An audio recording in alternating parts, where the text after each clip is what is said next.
Assalamu alaikum wa rahmatullahi wa barakatuh, my brothers and sisters. How is everybody doing? It is Brother Mikā'īl here, the Italian American Muslim Rever, with our brother formerly known as Lord Bear, now known as Ibrahim. Alhamdulillah, I'm very proud of you, brother. You know, that was a big step, truly changing your name. So if you'd like to introduce yourself, go ahead, tell us where you're from, who you are. Yeah, man. I'm glad I changed my name. It was just because a lot of people, I don't know how you got on with trolls. But it wasn't trolls, but I got a very small minority of people being like, he has tattoos, he calls himself Lord, he's the Dajjal. So I was like, yeah, you know what, I'll change it. I don't mind. And it hasn't affected anything either, but honestly, you get them sometimes the way. It's great. So that's why I changed it. I wanted people to know I'm not the Antichrist or anything.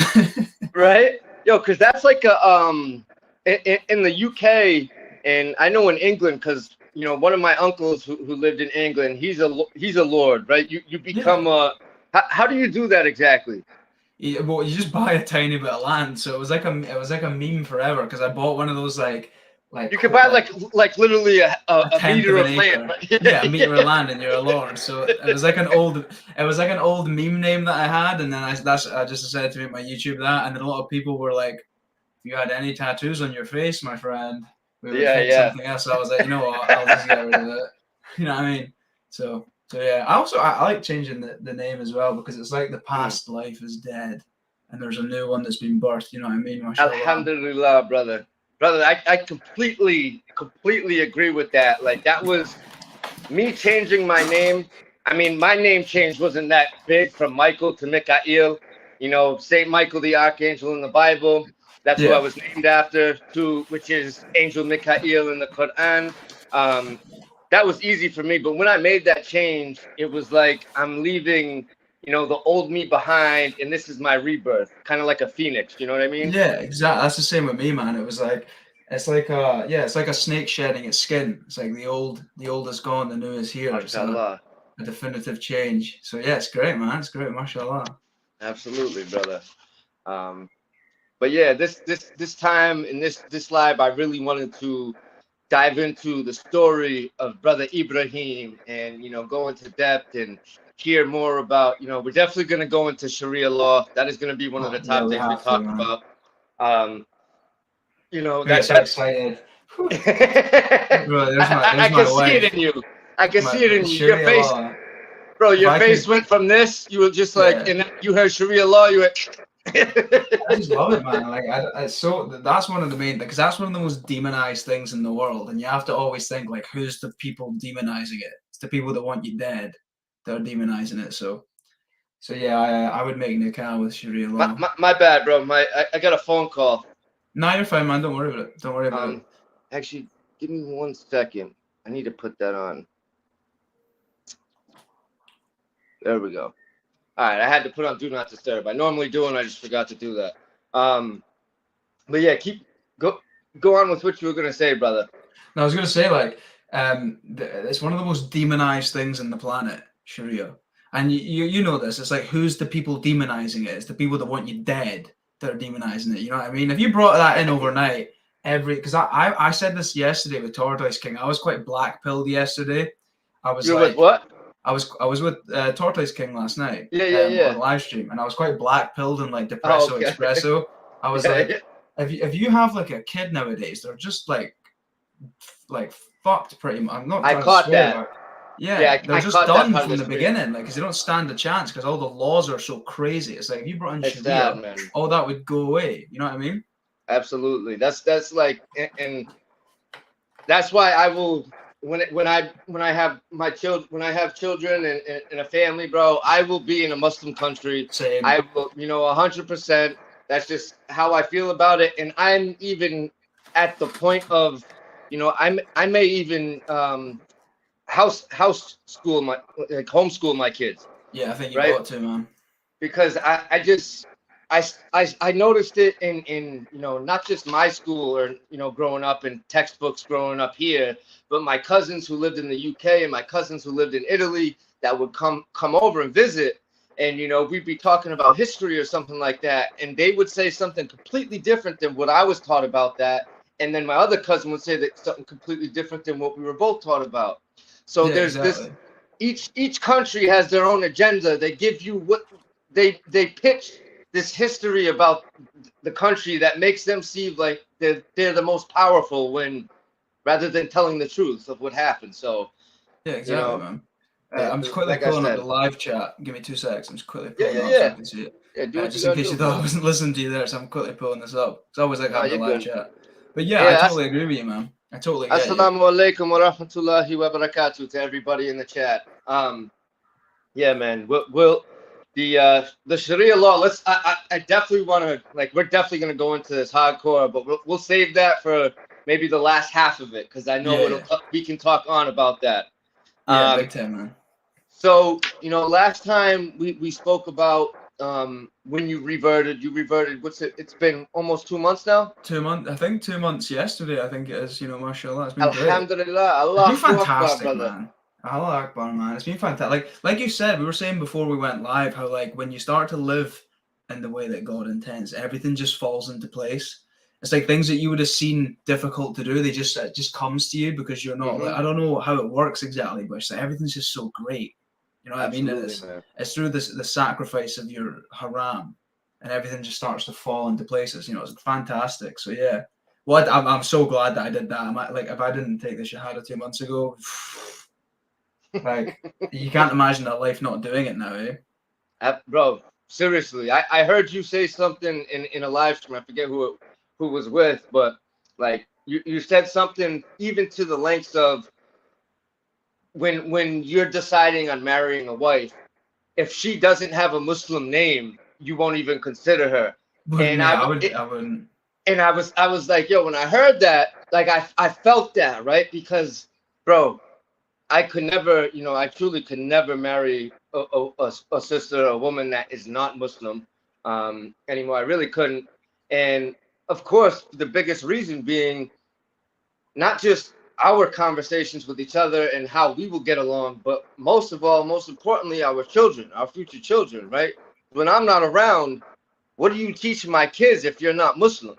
Right. No, it's crazy, man. So I want my wife to be strong in her deen and Muslim, so that when I'm not there, she can teach them the path of Islam and put them in the right steps. You know what I'm saying? So, No, big bro, time, man. I completely agree with you. Like you, bro.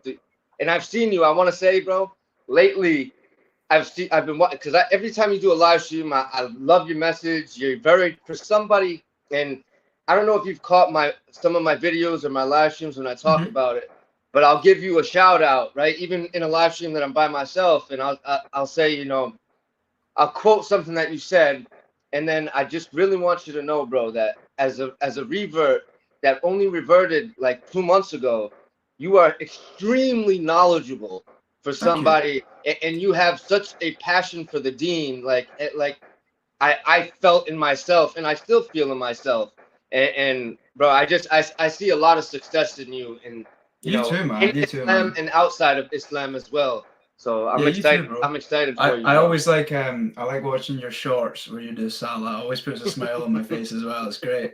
But with regards to the marriage thing, yeah, big time, man. But with regards to the marriage thing, like, I don't know if you, because I hate fornication now. Like, I see it as like a I heard warfare. you talking about that. I heard you saying that. I think it's a warfare technique, in my opinion. I think it's war, mate. I think as soon as you separate sex and marriage, that's a war technique to destroy the family. So it's like, if it wasn't a Muslim girl, I probably would have just been celibate till I dropped dead. Because I get insulted by Western women now, where it's like you'll be in the gym all day, you'll be dealing with all the stress with business, and then some bimbo with fake lips and a fake ass comes up to you, and she's and so you're sitting there, you're managing all this money coming in and out, the stress, learning new things, and then they think that you're just going to be like, oh, you have makeup on. Yeah, you're gonna drool over them. Yeah, it's like, I don't want your stinky, go away. You know what I mean? It's insulting. Yeah, the whole town has had you. I don't need that. It's disgusting, bro. It's just it's so crazy. It's because looking back at it now, it's like, oh my god, man, I would have been so nihilistic. Eh? Seriously, it's not bro. even that. It's like, because like you said, they wouldn't be able to teach your kids anything. You could genuinely be like a corn star and their fidelity would still be up in the air. You know what I mean? It's just like because they're so like broken. It's horrifying, bro. Nah, bro, I completely, like I said, you heard what I had to say about, you know, marrying a Muslim wife, and but as far as the fornication thing goes, yeah, as you know, I haven't, ever since I became Muslim, I don't, you know, I don't look at any, like I don't participate in that anymore, right? I haven't, you know, I stay away from it. Anything haram, and I think I mentioned to you the first time we spoke. It was something that my father instilled in me since a young kid, that no matter what I do in life, give your 100% potential, give your 100% all the time, 110%. Because if you think about it, if you're not giving your 110% or your 100% every time, why even do it? You're not putting your all into it, so you're basically wasting your time and everybody else's, right? So that's how I feel, and that's how I felt when I first came into Islam. And they, you know, every time they say, okay, this is Sunnah of the Prophet Sallallahu Alaihi Wasallam, this is from the Quran, I make sure. And yeah, you know, some things are you know, some things take time, like remembering to, when you step in the masjid, to step in with your right foot, and to remember to, you know, recite the dua when you step in the masjid. Now, I talk to Muslims who've been raised Muslim their whole life, and they say that, you know, they still forget to do it at times.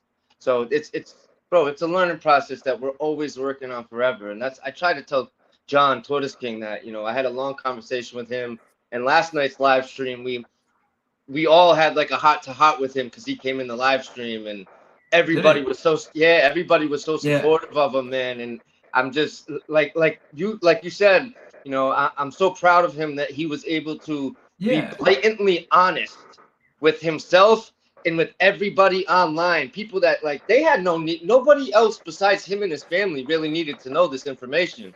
But he came out and was honest with everyone, bro. I really respect him on that, because that's not easy. Same. And there was no benefit in it for him either. Because I checked the comments, and most of them were all supportive, and you could tell, because like I really put my view of him, like, went through the roof, because there was no benefit for him doing that, because all he was going to do is lose views, subscribers, get maybe a bit of stick from people, but he still had the gumption to go do it. So I have a lot of respect, and these things are normal. Like, you know what, as well, like all these more tedious things that are hard, you know this, like when you cut out all the haram, you have to replace it with something. You know what I mean? And all these little things is what stops you, because if you're occupied with like little details, like you said there, you're less likely going to go back to the haram stuff. You know what I mean? Absolutely, man. It's good, man. It's good. It keeps you strong and disciplined. I like it a lot. I love it. Yeah, man. He's in like I told him, bro, because it really, the big thing, the two things that really that hurt him with, and you know, created this dilemma in his head. First off, as I said last night, I was like, bro, you're 18, and you know, all of us at 18 years old were scared, petrified about, are we gonna be a failure? Did I make the right decision going to college? Did I make the right decision, you know, joining the army, or doing this job, or this and that? Because you don't know what your future holds, and you're out of high school finally. You don't know what's gonna happen. I was like, bro, this is only normal, right? This is the normal dilemma we all face. And what bothered me was that, you know, his so-called friends, right, that he was praying around them, and they started making fun of him. I was like, bro, if these are the people that, you know, were your friends, bro. A friend wouldn't make fun of you while you're bettering yourself. They're not your friends, man. They're not your friends. And I kind of think as well, I was saying this to someone on the phone yesterday, that I think the way the prayer schedules are set up, I think there's divinity to them, obviously. And I think, like, isn't that maybe one of the reasons why there's 5 a day? Because if it kind of takes the trash out itself. So if you need to go do your 5 a day and people are condemning you for it, that's just a sign that you shouldn't be around them anymore. It's a defense mechanism. So if Tortoise King's listening, just tell them to go away, man. You know. Shout out Tortoise King. Like, yeah, I love Tortoise King. I messaged him as well because I like him a lot. Yeah, and, the king of tortoises. He is the turtle. He's the turtle master. You know what I mean? He's the this is why they never called himself Lord Turtle. Yeah, Turtle Kung Fu. He's the Turtle Kung Fu master. Oh man, bro, he's John's a great kid, and he's got so much time to learn. And Bro, Sister Angela, Sister Angela is in here. You know, Sister Angela and I, we were talking on a great point with him in that live stream last night about the fact that, right, because he talked about in that video that it's the discipline and the structure of prayer and of Islam that's been bothering him. You know, how disciplined you have to be to stick to it, right? And that's what it comes down to, is discipline. So all these people that, you know, were hating on him, that you can't be in the military for if you're Muslim, which is, bro, that's the craziest thing I ever heard. I know so many Muslims that are in the military. I know so many people who became Muslim that are in the military. And not only that, right? Allah subhanahu wa ta'ala has a path for every one of us. Yeah. And this is probably the path that that John really needs, that will give him that discipline, and he'll realize, oh wow, you know, this is what I needed to, you know, now I can strengthen my deen, I can get back to praying, right? So I think, as much as I told him, bro, do not do the military, you're signing away your life. Yeah, man. As I said, he made his choice, man, and as a man, you stick with that, and that's what I told him. I said, bro, if you make your choice, do not regret it. You know, stand tall as a man. So I think the way that he said it to me is that I think, and I'm not putting words in his mouth, but it's just my observation.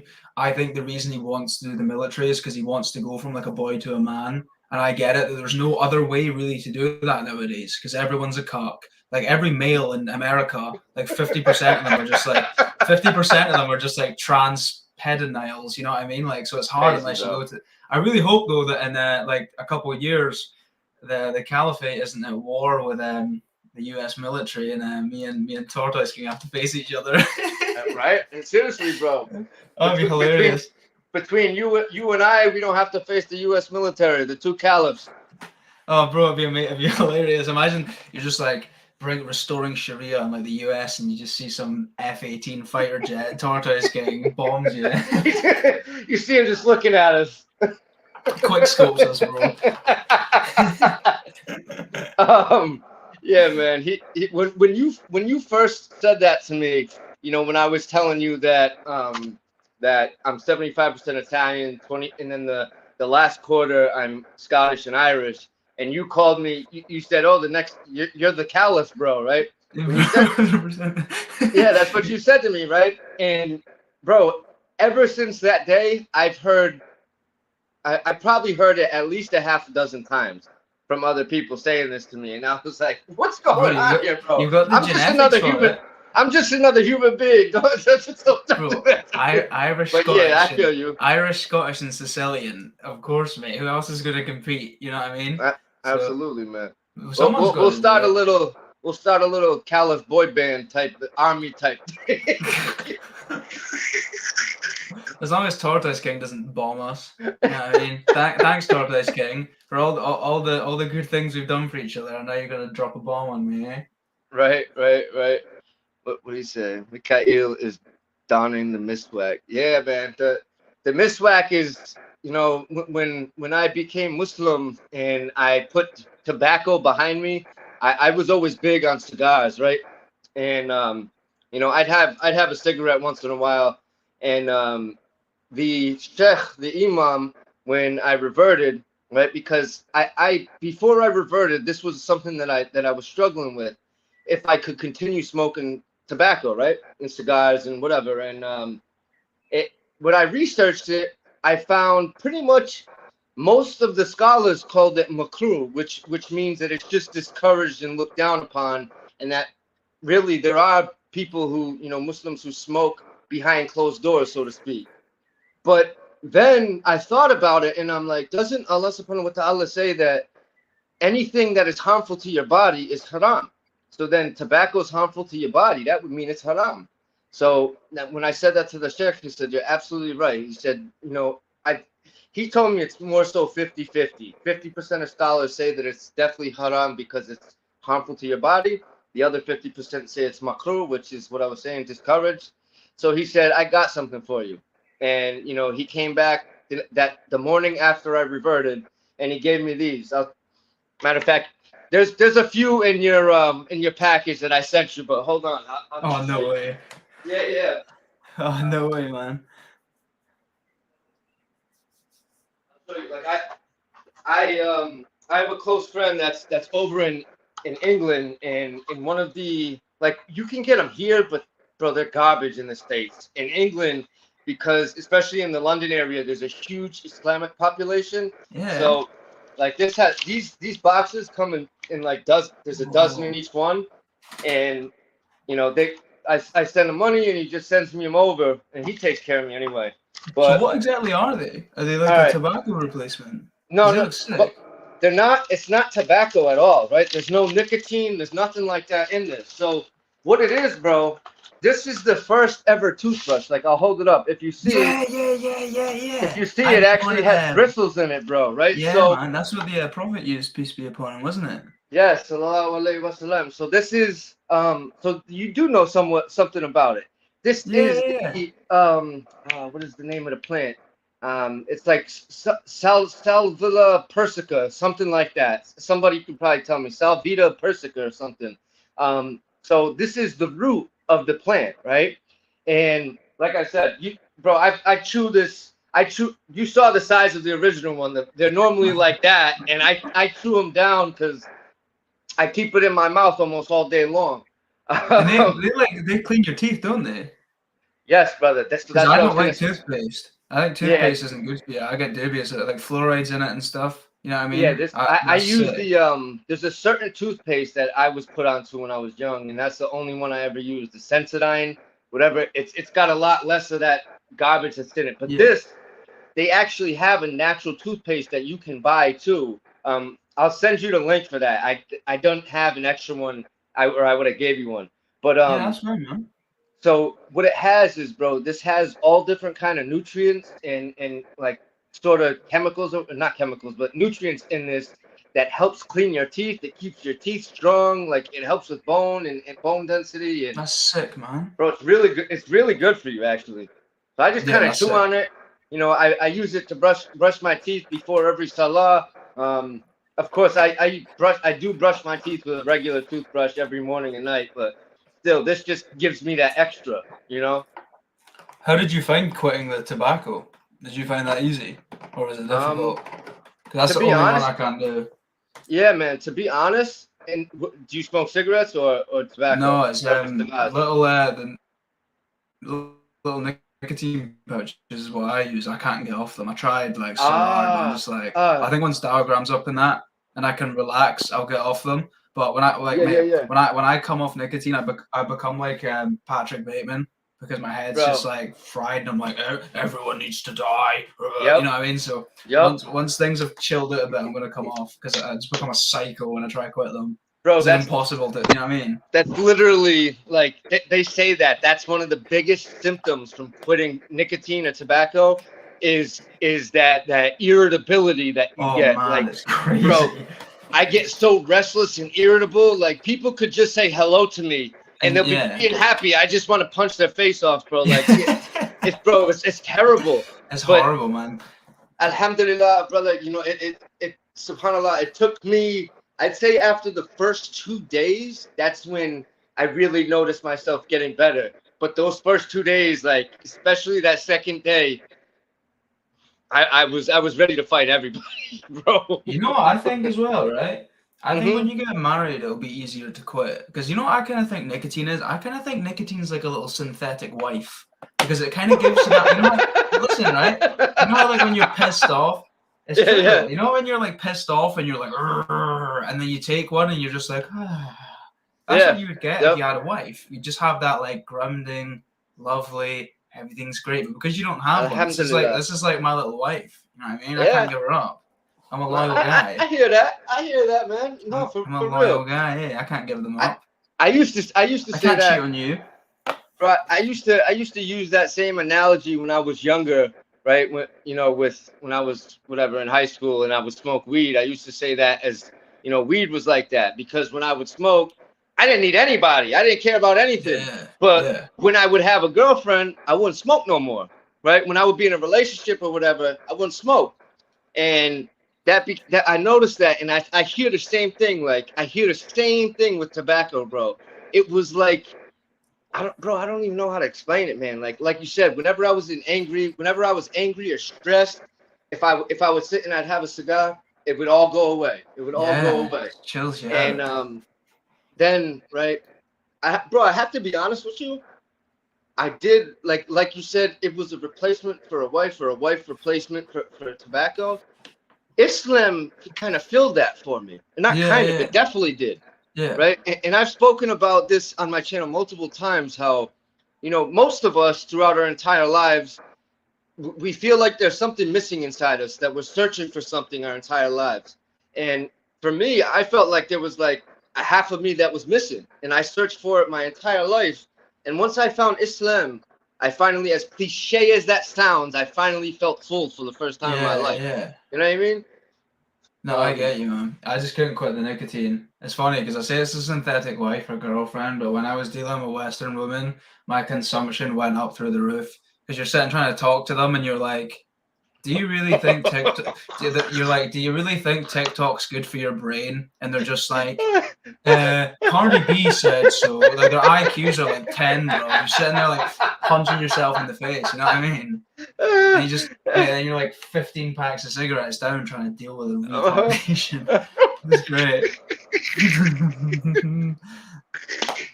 Mate, I'm telling you, I still get them. They keep making fake Instagram accounts and spamming my inbox and my comments on my live streams and stuff. It's just like, no wonder I'm a junkie for nicotine. Yeah, bro. Shahada, bring it in. Got enough. Yeah, see? Yeah, see, but we'll get to that, bro. We'll get to that.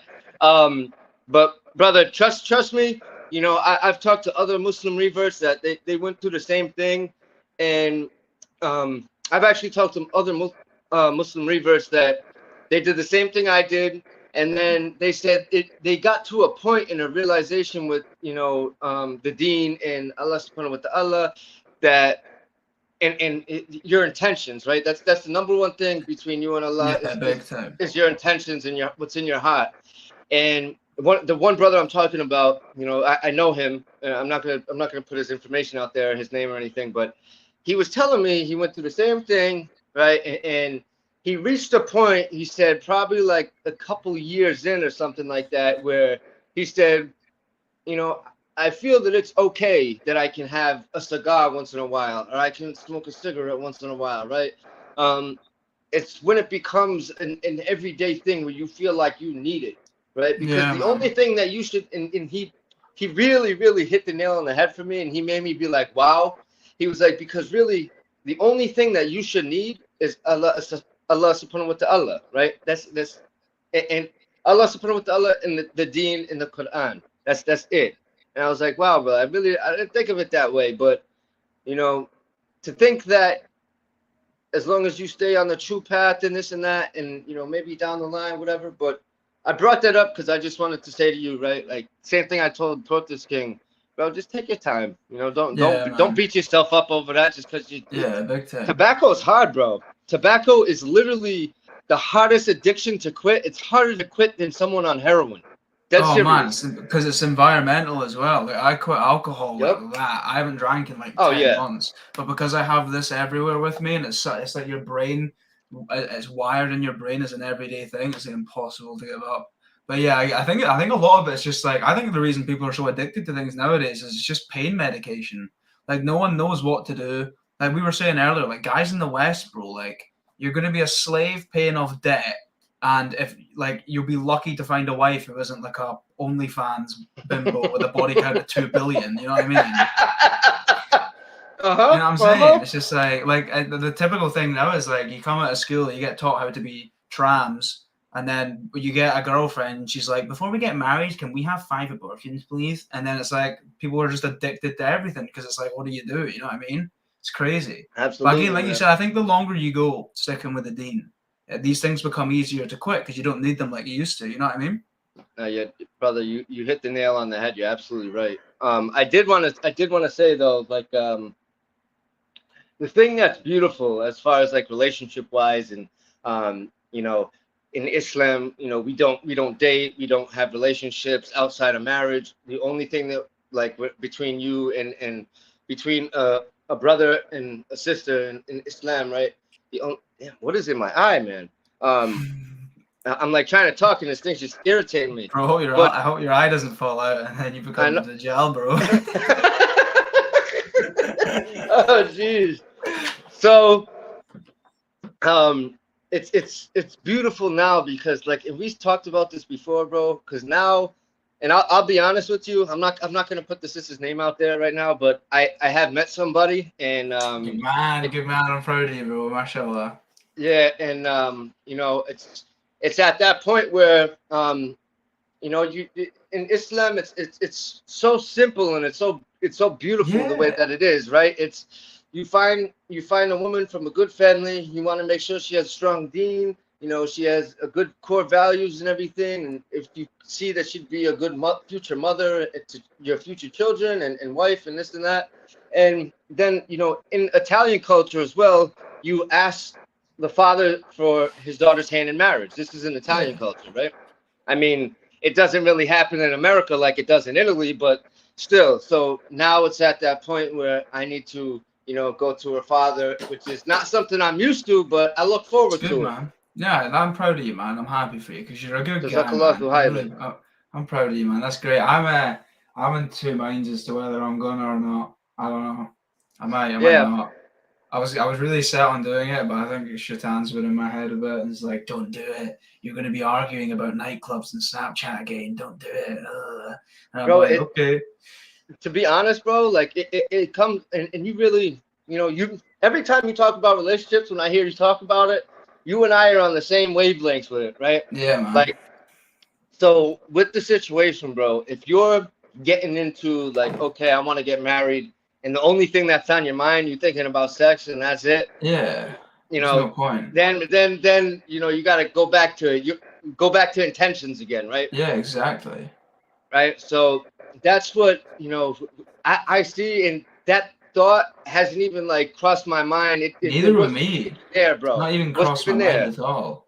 Well, I'm talking about with the sister that I'm talking about. Yeah. You know? And that's what's beautiful. But back to what you said about the Snapchat and, you know, having to argue with her about this, right?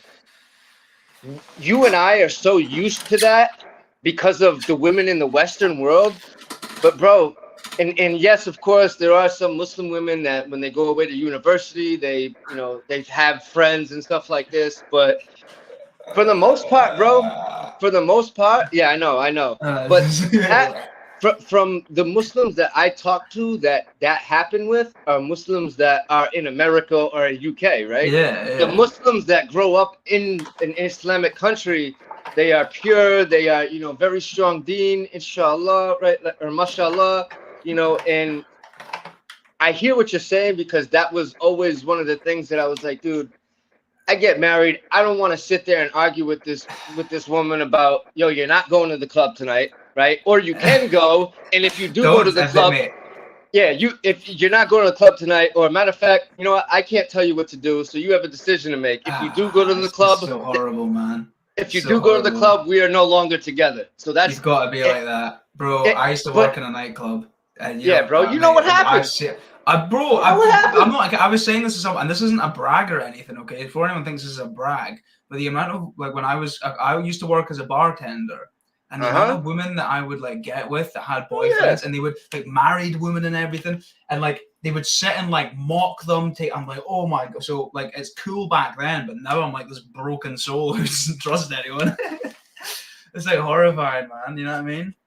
Brother, trust me, I get you. It's like a what's the word? It's PTSD, bro. Yeah, bro, it totally is. It's just horrifying, eh? Straight up, like traumatized ourselves from these women that we see them, you know, sleeping with all these other people when they got husbands and boyfriends. And it's so dead, man. Astaghfirullah, a'udhu billahi minash shaitanir rajim, bro. It's truly saddening, you know, especially thinking like, bro, that's someone's daughter.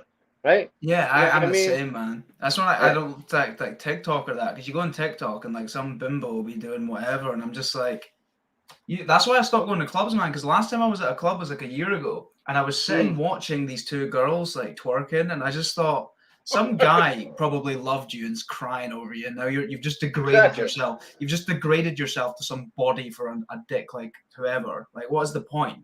It's just depressing, man. You know what I mean? Once you can see through it, it's like, phew. It's like bro, it's that word. It's that straight degeneracy, man. It's sickening. Yeah, man. It's just complete Satan. That's all it And is, man. It's complete Satan. Islam is, bro, I searched far and wide when I was looking for the truth of everything, all the answers of everything in like that I had questions of, you know, with relationships, of course, with God, with Allah subhanahu wa ta'ala, and it answered Islam is the key to everything. It's the answer for everything. And Sharia law, once again, solves it all as far as I'm concerned, right? Yeah, 100%. Because women aren't like these promiscuous devils like they are in the West. It's because the males are so degenerate. But the reason the males are so degenerate is because look at what like the young male is exposed to like prior to puberty. Unless it's on their phone or they go to school or they have a friend. There's probably like 1 out of every 10 million young males prior to the age of 16 isn't sexualized, and then they wonder why these women, and then the women are like, what are you doing? You're a pervy weirdo and freak. They become resentful. Then they're in a club and it's just like hell, man. Like I was gonna get married. Like I have pure PTSD from it, bro. Like I was gonna get married to this one girl, and it was when I was trying to sort something out with diagram. You know how women do do you know how women do shit tests? Yep. So she did a little shit test. It was like, I can't remember what she said, and I was just like, nah, bye. I can't stand it. It freaks me out, bro.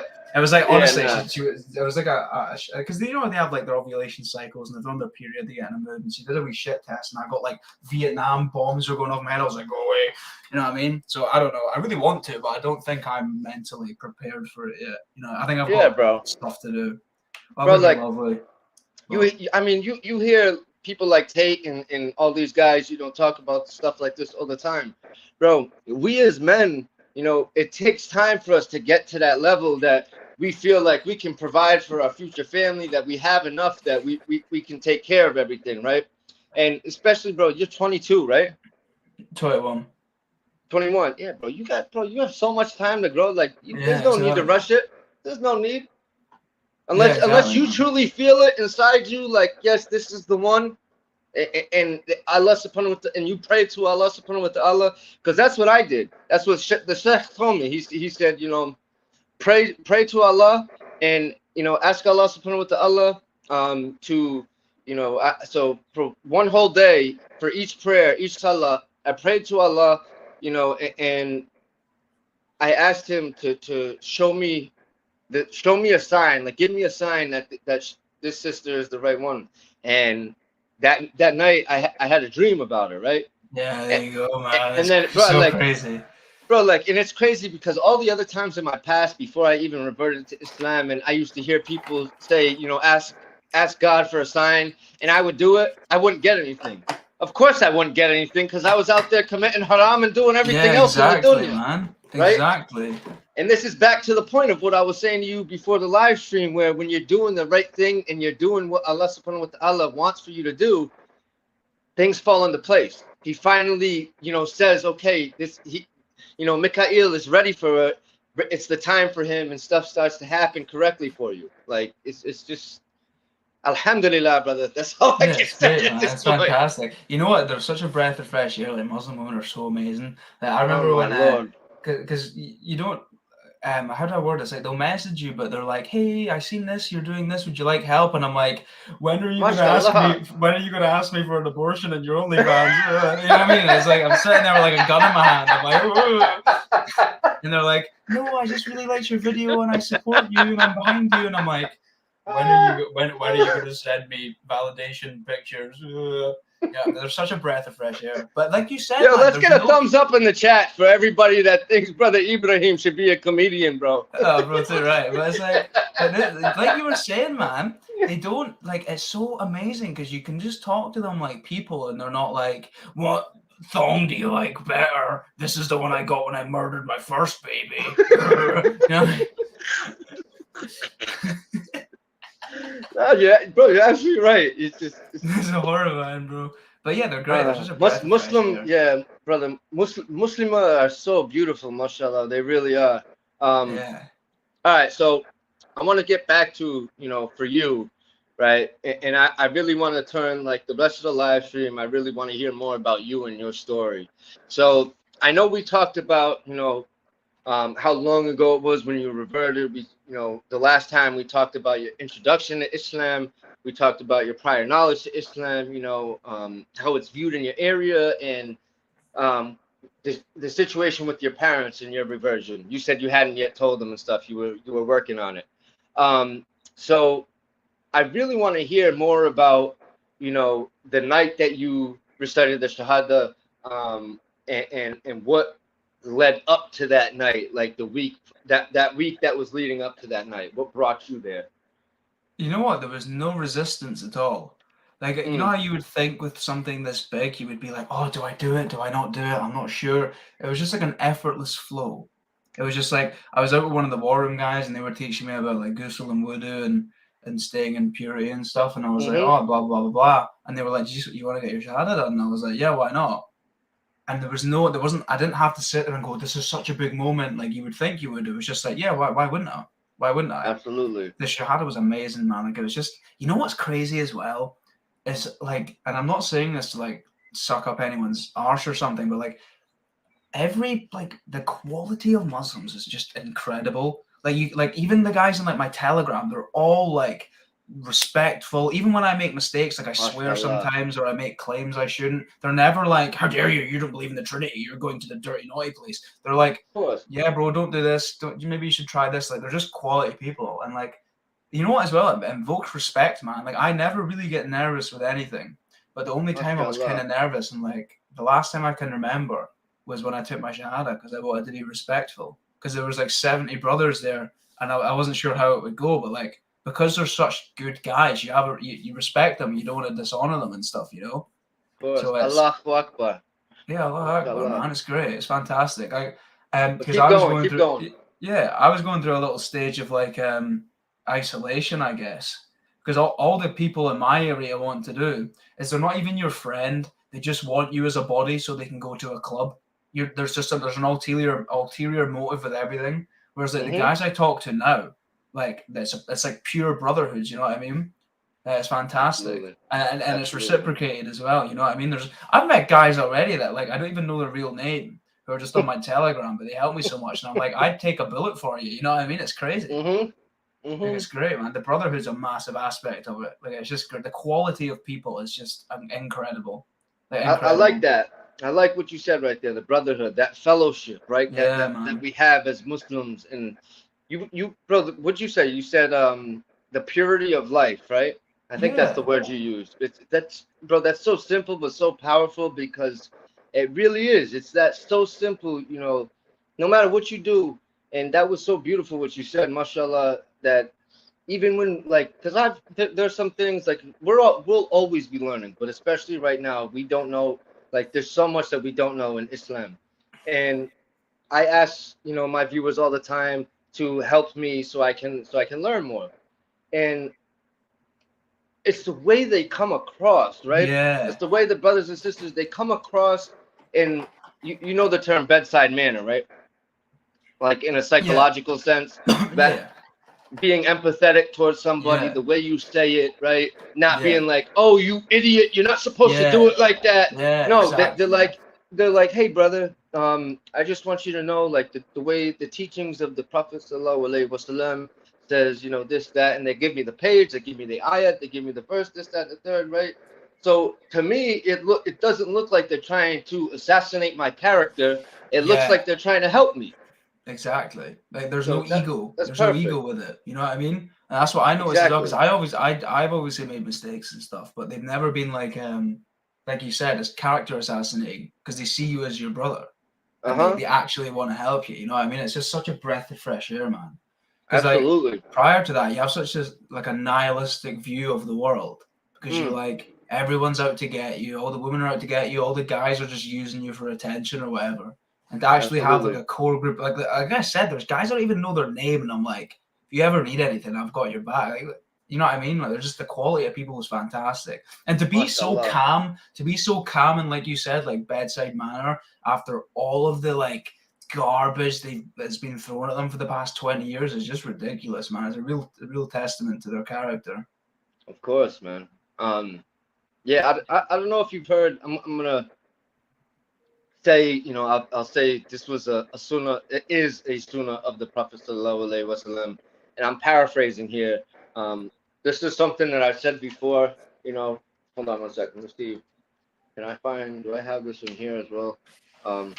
But so there is a hadith of the Prophet sallallahu alaihi wasallam that talks about, he was walking through the desert or something like that. He came into a town and into a community, and as the Prophet sallallahu alaihi wasallam spoke about the revelations from Allah subhanahu wa ta'ala, and talked about how he was chosen, that Allah subhanahu wa ta'ala gave him these revelations, of course the Quran. And as he shared this stuff, all these people were praising him and complimenting him, and everybody loves him, of course, right?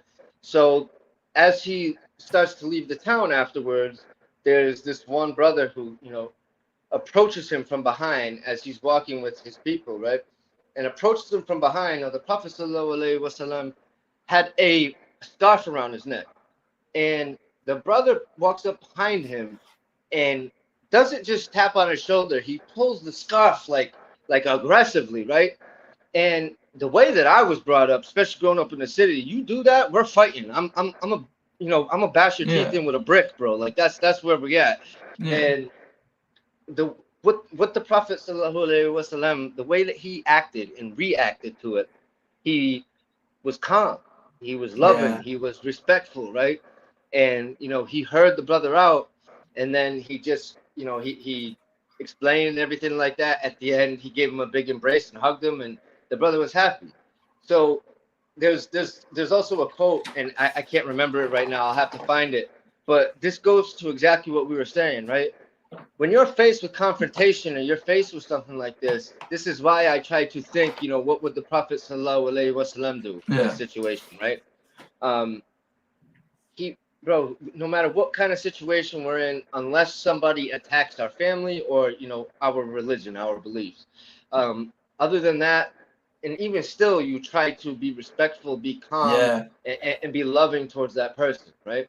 It's amazing, man. Because there's another. I feel like that's a big reason as to why us as Muslims and the brothers that you were just talking about, bro, people that I've only known for 4 months I have a closer relationship with the people I've known my entire life. It's insane. It's crazy. It's like guys on the internet as well. It's crazy. There's another one that reminds me. I'm sorry, man. Go ahead. I didn't mean to butt in. I just wanted to me neither, man. talk about that. Me neither. I think it's a connection thing. I didn't mean to interrupt you either. I think it was actually me that interrupted you. But no, you didn't. You're good.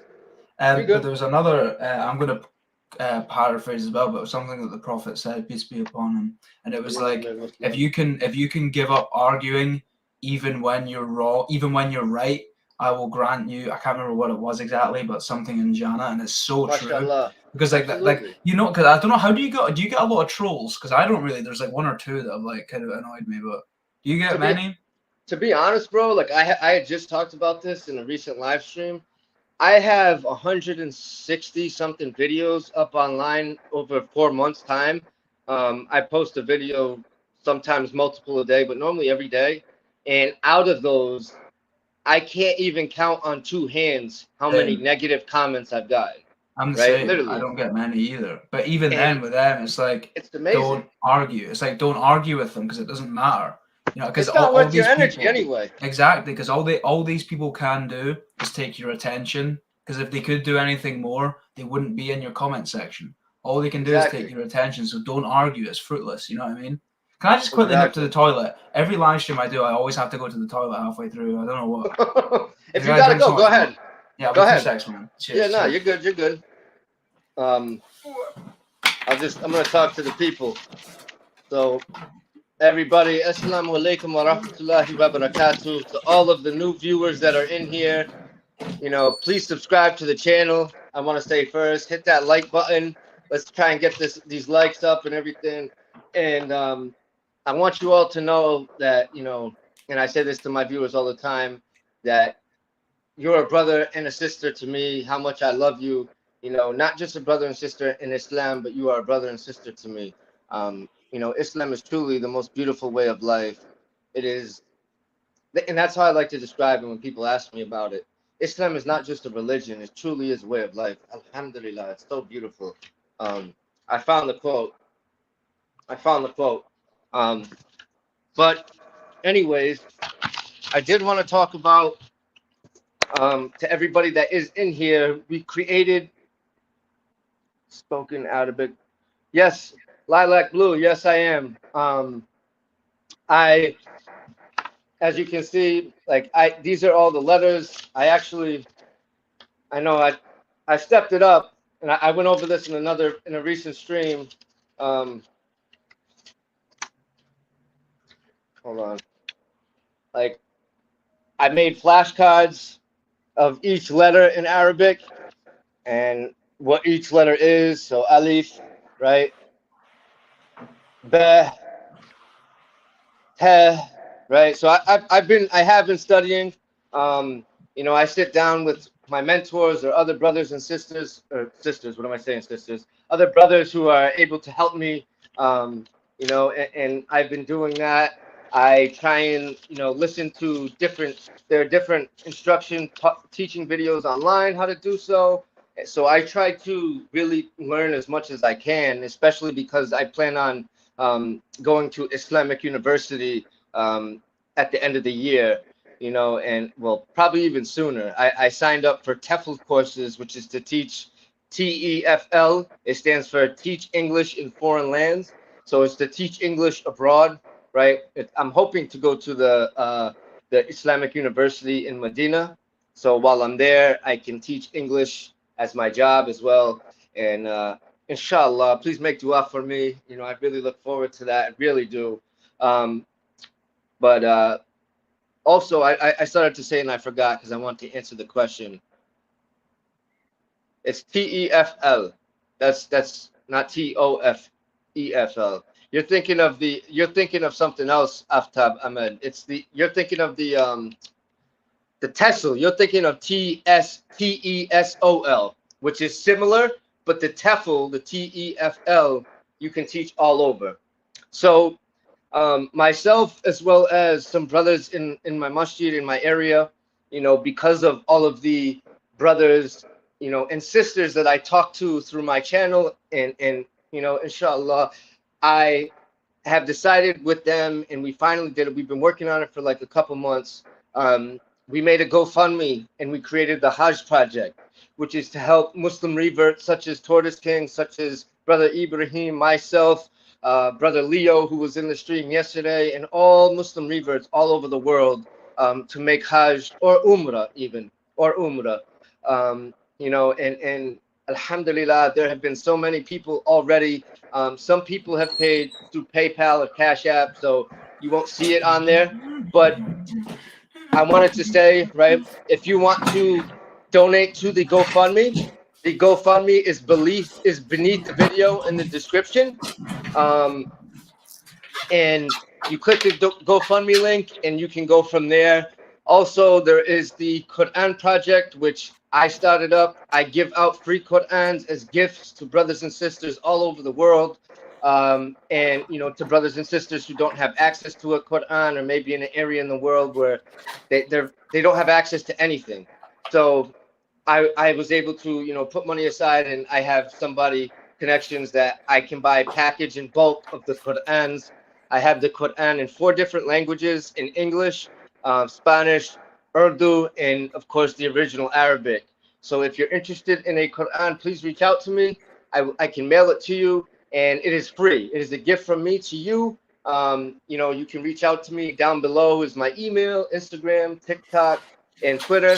And I also want to say, Brother Ibrahim, to my subscribers that don't know Brother Ibrahim yet, his links are all below. His links to his Instagram and his YouTube. So thank you, bro. Check him out. Yeah, absolutely, inshaAllah. And yeah, I'll throw another thing up there too. Yeah, man. Yeah, you know, and I wanted to. I don't know if you saw it yet. I meant to send it to you and I didn't get to yet. But myself and a couple brothers here, you know, we came together after seeing all of the reverts that I've been in touch with through YouTube, right? There's in my WhatsApp, bro, I probably, like, I can't even name thousands, right? From all over the world. Australia, New Zealand, Ireland, right, everywhere. And really what made me want to do this project was I was talking to a brother, the one in Australia. He reverted 20-something years ago when he was in his late 50s. He's now 76 or 77. And he has a regular trade job. He makes just enough money to provide for his family, to pay his mortgage, pay the bills, and that's it. So he still hasn't made Hajj.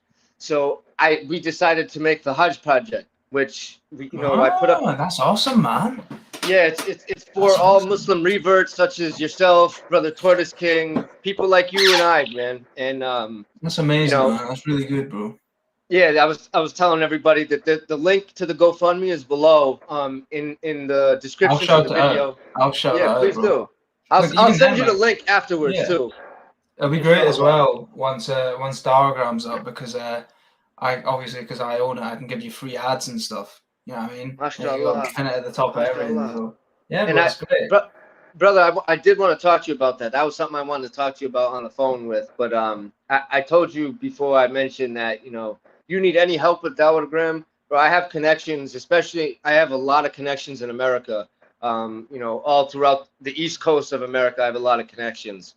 It would just be a matter of spreading the word once it's up, because it's like so expensive to maintain. So that was the other part of it that I want to help. I want to help with expenses. If you tell me what, and I will happily be, financially. It's fine now, man. It's fine now. It's just like, so for example, like to keep all the servers up, it's like 5 figures every couple months to keep it up, but it'll be fine. Like once you get users in, and that'll be good. So it'd be great as well, because then that's like, if over the next couple of years you can like take millions of young people away from, because we were saying earlier, if you had a kid now, they're kind of just screwed from the beginning. You can take people off of these platforms and put them on somewhere where there's no haram. It's a win for everyone. So yeah, inshallah. No, bro, when you first be ready. MashaAllah, MashaAllah, MashaAllah, bro. When you first told me about that, and I heard you, like you were talking about, I think I told you this, that it was something that I had in my mind. I was like, not that I was gonna make it. I was like, somebody should come up with this. And then it came the thought in my head, like, man, if I had the money, I would do that. And I did have the money. I don't know. Yeah. Then I talked to you, and you told me, I just, I've been working on this. I'm like, bro, that is amazing. So if you need any help with investors, bro, I'll happily invest in that, because I know it's for a positive thing.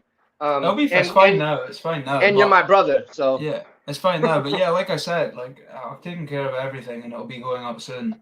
Yeah, once it's up, it's just a matter of spreading the word, because it's a win for everybody. Of course, man. It looks amazing, by the way. It like blows everything else out the water. It looks unreal. I've seen the demo. I can't wait to see it. Sick, man. It's so good. I can't wait to see it, bro. I'm super excited. We have our own live streaming platforms and everything. So like, how now we have to say trigger words and stuff. You will have to do that, because I'm not banning anyone. You know what I mean? It's great, bro. That'll be amazing, because how there's a couple of Muslim YouTubers who they do it through StreamYard, and they'll post the StreamYard so that the link in the description of their video or in their chat, so that people in the people in the chat can join, right? And they'll go through, like, you get to ask them questions, whatever. And I tried to do that one day, bro. 2 people hopped in and they threw up corn on my screen right away. I was like, "Are you kidding me, bro?" Yo, I swear. It's crazy. Wallahi, I was so irritated, because I'm like, bro, I'm here trying to talk about the word of Allah subhanahu wa ta'ala and talk about the Prophet sallallahu alaihi wasallam, and someone comes in throwing up corn on the screen. I'm like, are you serious? It's crazy, bro. So while you were gone, I found the quote that I was talking about from the Prophet sallallahu alaihi wasallam. It's short, so I'll say it and then it's straight back to you. So the Prophet sallallahu alaihi wasallam said, "You do not do evil to those who have done evil to you, but you deal with them with forgiveness and kindness." Sahih al-Bukhari. That's so beautiful, bro. It's so true, man. Because my whole perspective on trolls and that have changed. Because I used to think like a couple of them were annoying me, and I was like, I find their IP address.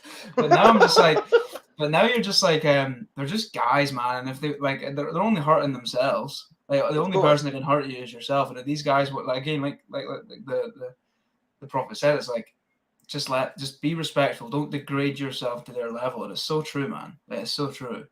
Absolutely. Plus, you don't realize, like we don't realize. I don't realize. I didn't realize until this was explained to me, that by doing that to somebody else, right, when they're being evil to you, and you give them this love, you change their perspective as well. Yeah, right? Exactly. You know what I mean? Because as soon as they start attacking you, they instantly think you're going to attack them back. But it's like when you're just like, oh, it's fine. It breaks their little spell. They're like, oh, what? You know what I mean? They don't expect it. And then their whole world, because how can someone stay angry at you if you don't get angry back at them? Not in like a cuck way where you're like, yeah, come beat me up and take my wife. Like, just in a respectful way, you know? And it's hard for them to stay angry at you. You know what I mean? So it's great. I feel amazing, man. This is fantastic. And again, as soon as you start entertaining it, it takes your attention's gone. The things you could be building, you've stopped doing it, and now you're just arguing endlessly with anonymous bots on the internet. You know what I mean? Exactly, man. So the next question for you that I wanted to ask you, right? Unless do you have more to talk about your Shahada? Reciting? Not really, man. Not really. I just think I'm glad I got it done. You know what I mean? So, yeah. So I have a question for you about it. When you did it, right? You did it with Sartorial Shooter. He was the one that brought you through it. It was another Warren guy. Another Warren guy took me. So yeah, I was worried because I wasn't sure like how. I thought it was going to be in private. So I was like, we'll probably just go do it in private. And he was like, right, brother, come up in front of 100 people. I was like, oh no. But it was great because after it, they were all like so lovely and everything. So it was great, fantastic. So you did this in person, or it was on YouTube, or it was on Zoom or something? In person, yeah, it was in the mosque. In the mosque, man, there was like 100 people there. It was because it was Juma on a Friday. It was packed. So, and obviously I get up. Oh yeah, no, I saw the video. What am I saying? I saw the video. So all these guys are sitting there, and then this little Justin Bieber wanker gets up in front of everybody, and they're like, what is this? So it was great. It was quite nerve-wracking, though, because you're like, again, you don't want to be disrespectful.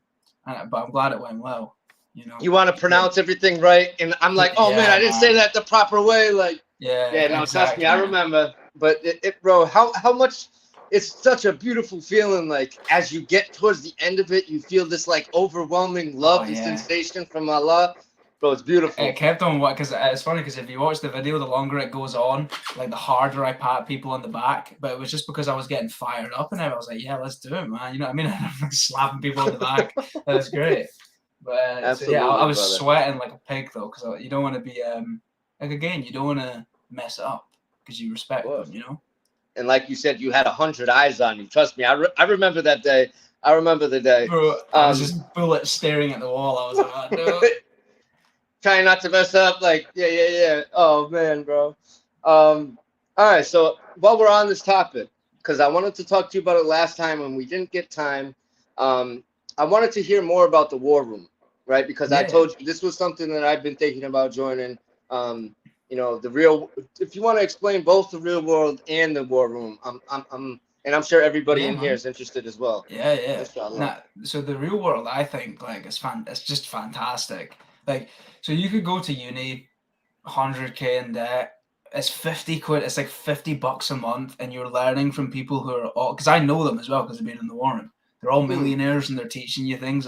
If you apply it, you'll start making loads of money, and it's like 50 quid a month. Like, I have no affiliation with them, so it doesn't bother me. But like in terms of return on investment, it's just ridiculous, man. Like, the amount of things you can learn. Even if you were even doing a trade or you were a plumber, the finance and the mindset and the business understanding, marketing you can learn in there. It's just they'll set you apart from the rest, you know. But the War Room's the big one, man. Like, the War Room's really the big one.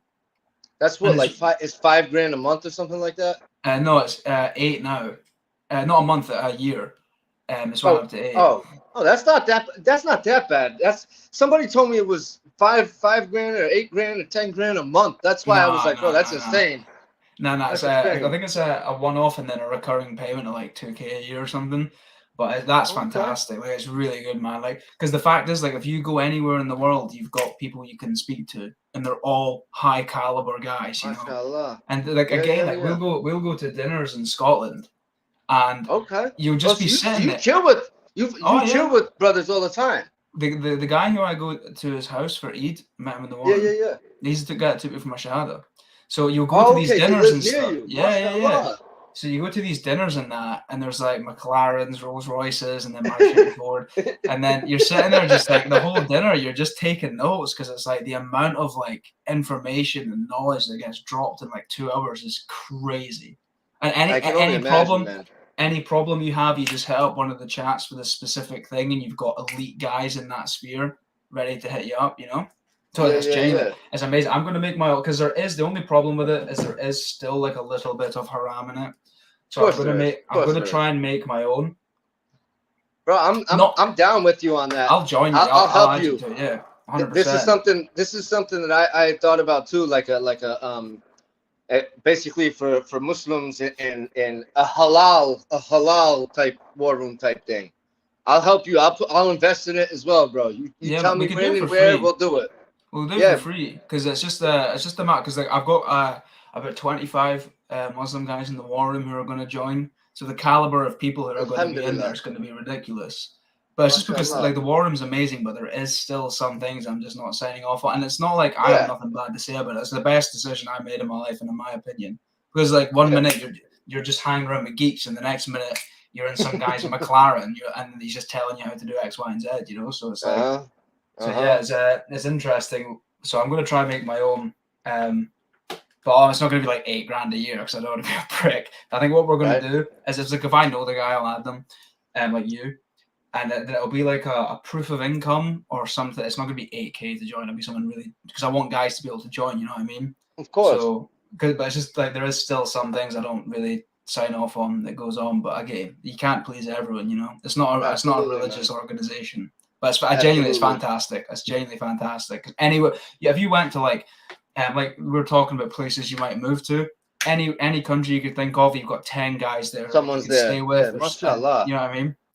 So yeah, it's fantastic. I would recommend joining. It's great. Yeah, brother. Jazakallah khairan. It's I asked you because, like I said, it's been something that I've thought about for quite some time now. Really. I don't know why I haven't joined the real world, because it's I actually, it's been something I'm trying to really lay down exactly why I haven't joined it yet.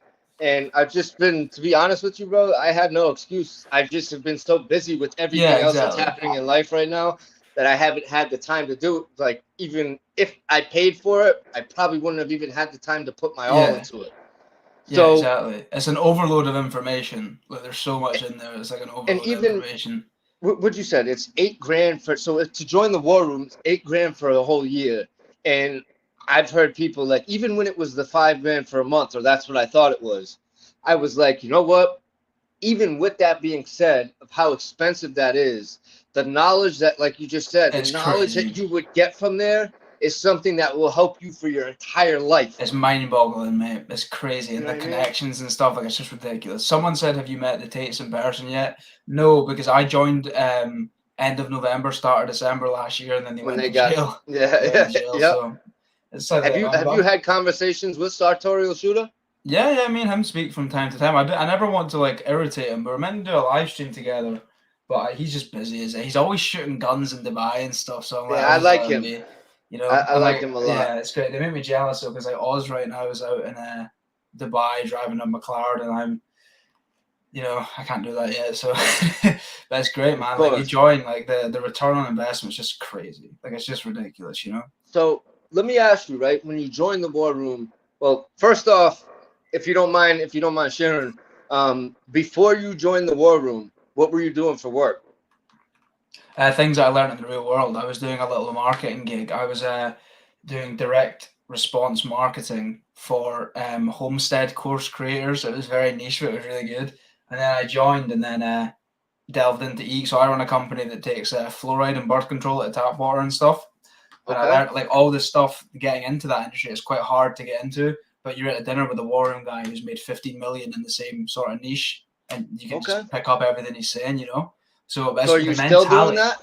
Yeah, still doing that. But once diagrams up, I'm just focusing on that, because that's the big one, you know. Once that's up, and then I want to make the Muslim version of the war room as well. So that'll be my two main focuses going forward. But again, it's like Absolutely. as long as you're not doing anything parasitic, if you're just constantly doing good things that benefit people's life, you're going to get paid for it. You know what I mean? If you're just Mashallah. constantly Absolutely. creating solutions, it's a good thing. The last thing you want to do is like become one of these crypto guys or these scammy guys and sucking money away from people. That's not the way to go. It's like if you just keep making solutions to things, then you're always going to be. And I think as well, like if you get in the real world, if you know how to sell things and you have an idea and you're not riddled in sin, you're always going to be able to get stuff done. You know. I've always been a salesman. I've always had that hustler's ambition in me. So, so let me ask you, right, with the job that you were just explaining that you had before you joined the real world, and that you still have that, would that be like freelancing type stuff? Yeah, freelancing. Okay. So it was like it was kind of like just the advertising for people. So like coming in, you would start off with maybe like rewriting a sales page, just copywriting and things like that, different sales techniques. Then you go into like managing their Facebook ad manager accounts and like changing them, creating new creatives. And then like example, if someone has an email list of 10,000 people and they're making per email like £1,000. If you come in and you know how to sell things and you shoot it up to 4,000 and you take 30%, you know what I mean? That you're just getting paid bank, you know what I mean? But it's because you're learning from people who have made millions doing that. So you're always beating the competition. It is hard now because there is a lot of competition in there, but it's really like just for anything, man. Like it's so good. Even if you just got rid of social media, if you sat in the real world for like a month straight and didn't do anything else, I would be surprised if you weren't a millionaire next year, because you know how to sell, how to act, how money works, how networking. It's just ridiculous, man. It's genuinely insane value for money. Absolutely, bro. I was actually thinking, I was like, should I try and make one of my own? But I'd never be able to make something that would compete with it. Like it's just too good. It's ridiculous. Yeah, plus, £50 a month as well. It's crazy. Of course, you know, with the following that both Andrew and Tristan have, that's like it just took off, bro. Everybody, like, as far as I'm concerned, every male figure that I've met that's under 30 or 40 years old all loves Andrew. Yeah. Even and Tristan. But I think Tristan's a G. I like Tristan a lot too, man. I really do. I like them both. I was watching Tristan's Patrick Bet David thing. I got a twinge of envy. He's just a don, eh? He's such a cool guy. But yeah, they're so militant with how they get things done, you know. Bro, I love them. Walaikum assalam, Sister Navira. How are you? Oh, hello, Navira. How are you doing?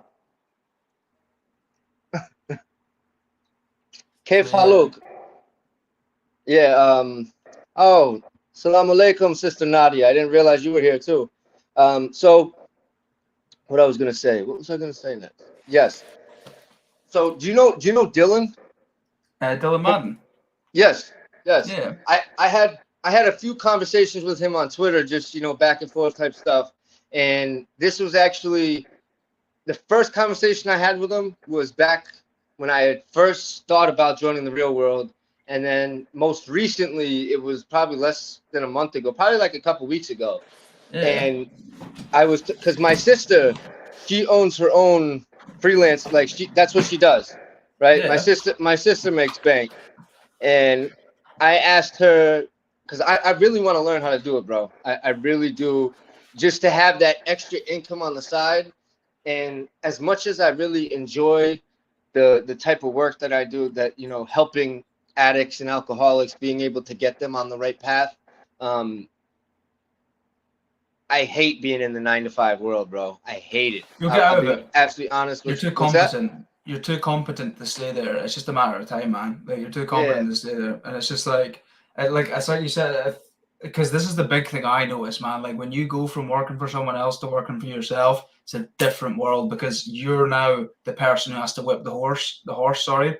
So if you ever get bored, or you just got to check your phone, you realize that if you don't have someone whipping you, you don't realize like how hard it is to stay focused and not get distracted and not give in to vices and stuff. But once you get over that, it's just like, yeah, it's great. You'll get there, man. There's no doubt in my mind you'll get there. You're too competent not to. You know what I mean? But yeah, I think get in, because like, I've been through Dylan's part of the real world, and he's just a genius, you know.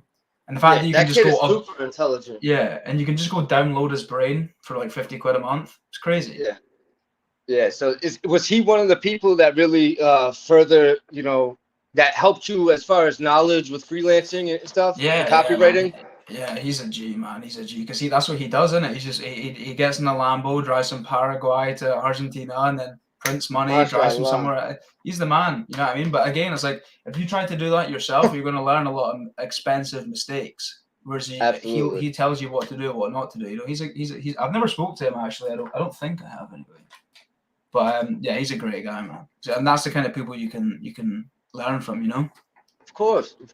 Yeah, no, that's like I said, man. This is something that, and I've done my own research on copywriting and you know, freelancing and stuff. But at the end of the day, me knowing the basics can only take me so far as to, you know, hearing from somebody like him or someone like you, or you know, people who that's literally their job and they do it for a living, right? If you guys were to take me through it and I were to download your knowledge in my brain, and like you said, I'll be off and running. Because you notice that, I noticed that as well, because it's like a year and a bit ago, these guys were like my idols. And once you start hanging around with them, you realize they're no different from you. They just know things you don't know. And it's not hard for you to figure that out. You know, I think it's easy. I think it's just figure out problems and create solutions to them.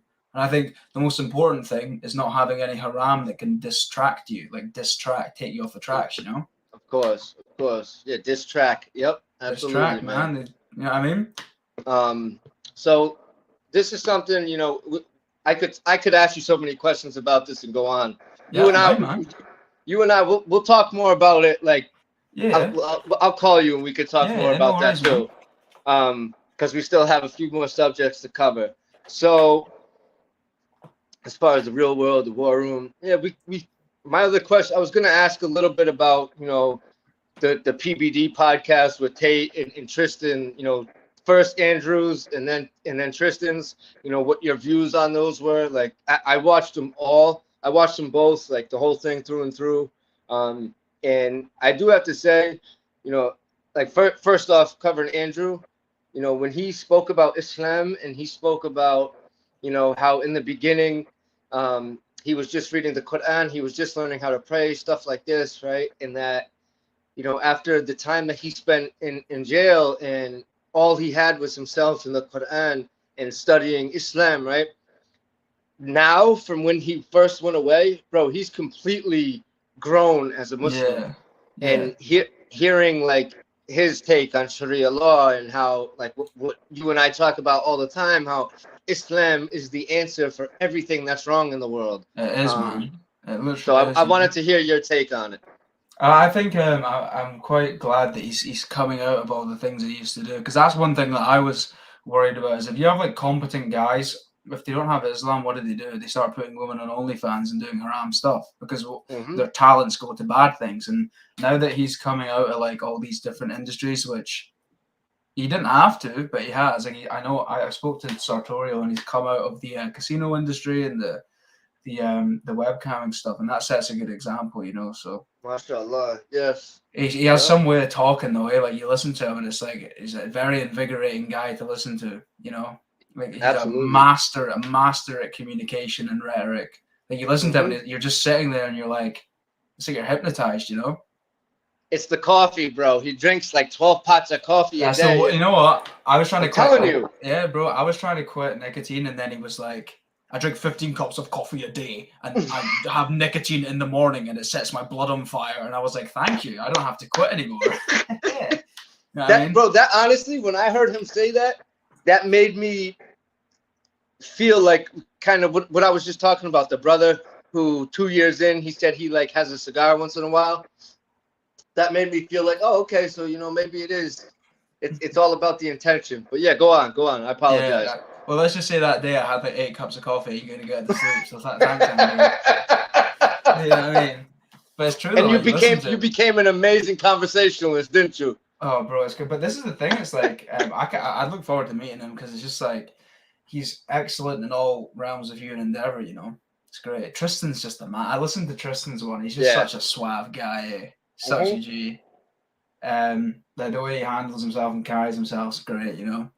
Dresses in a suit all the time, dressed to the nines, just like you said. Yeah, he's a G, bro. So I gotta say, yo, and I have a lot of respect for Tristan. You know, I was to hear that he, you know, he doesn't drink anymore, and I haven't officially, you know, in that in his podcast with PBD. Matter of fact, I don't want to. I said that I've watched the whole thing. That's the only one that I haven't watched the full thing yet. So when he talks about Islam, has he fully stated that he became Muslim yet? Because I haven't. Okay, I didn't think so. I think he's Christian. He said. Is he? I think he said he's Christian, but he was saying the whole point, and I really respected him for this. He was like, Muslims and Christians need to stop being enemies and look at who the real enemy is, because that's a problem now, where they've got Christians and Muslims fighting against each other for no reason. And he was saying, like, they're not you're not each other's enemy. You should come together because you have one enemy who's trying to get you both, you know. So, but he's a good example, man. Like, as well as how humble he is, like Andrew gets all the attention, but he's so fine with that, and he just stays. You know, he's not out to. He's happy with that.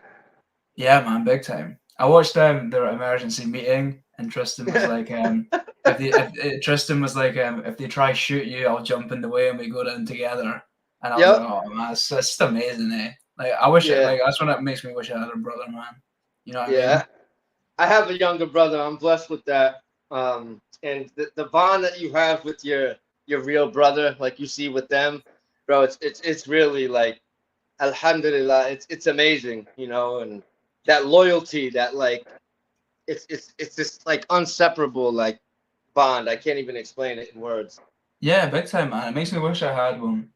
Like, cause they're a good example. Cause you look at like they say, you look at like Logan Paul and Jake Paul and all that, and they're just like hate each other, and it's like that's not the way to go, man.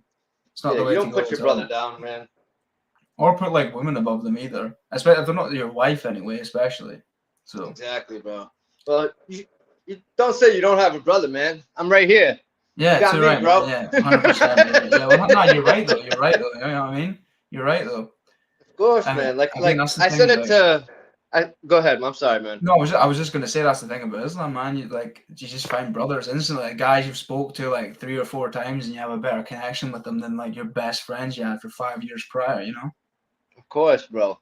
I'm ready to fly out to Scotland tomorrow, bro. What you mean? We'll meet up one day. Don't worry about that. Inshallah, bro. 100%. Inshallah, I told you we'll make Hajj together, bro. Yeah, big time. We've already made the plan. It's gonna happen, 100%, bro. No, genuinely, we'll 100% do it end of the year. 100%. Absolutely, inshallah, we'll make that happen, man. Man, what was I gonna say to you? Doesn't matter. It'll come back to me. Yeah, it'll come back to me. So, as far as Tate and Tristan, I like that take. I did want to hear your thoughts because this is news all around the world. I talked about it briefly on one of my live streams about what do you think about the indictment of Trump? I don't know. I think it's just a false flag. I don't think it really matters, in my opinion. I think what they do is whenever they want to do something left wing, they bring in a right wing guy. Whenever they want to do something right wing, they bring in. So like Barack Obama was meant to be left wing, but he killed more people in U.S. history than anyone else. And Trump was meant to be right wing. Yeah, locked the whole country down and printed more money than anyone else in history. It's like I just don't pay attention to it. I think the whole point of politics is to make you think that other people will come and save you, when I don't think that's true at all, And I feel like politics and all that, it makes you. I feel like it's to make people think that their vote or their count actually matters. When it really they don't. Yeah, exactly. It doesn't mean it matter at all, man. And none of it matters. Like, to them. Bring in a politician. Porn's free and legal. Like marriage's divorce rate is 60%. Your entire financial system is based on debt. So everyone's a slave. So it doesn't matter. Unless someone brings in Sharia, it doesn't matter.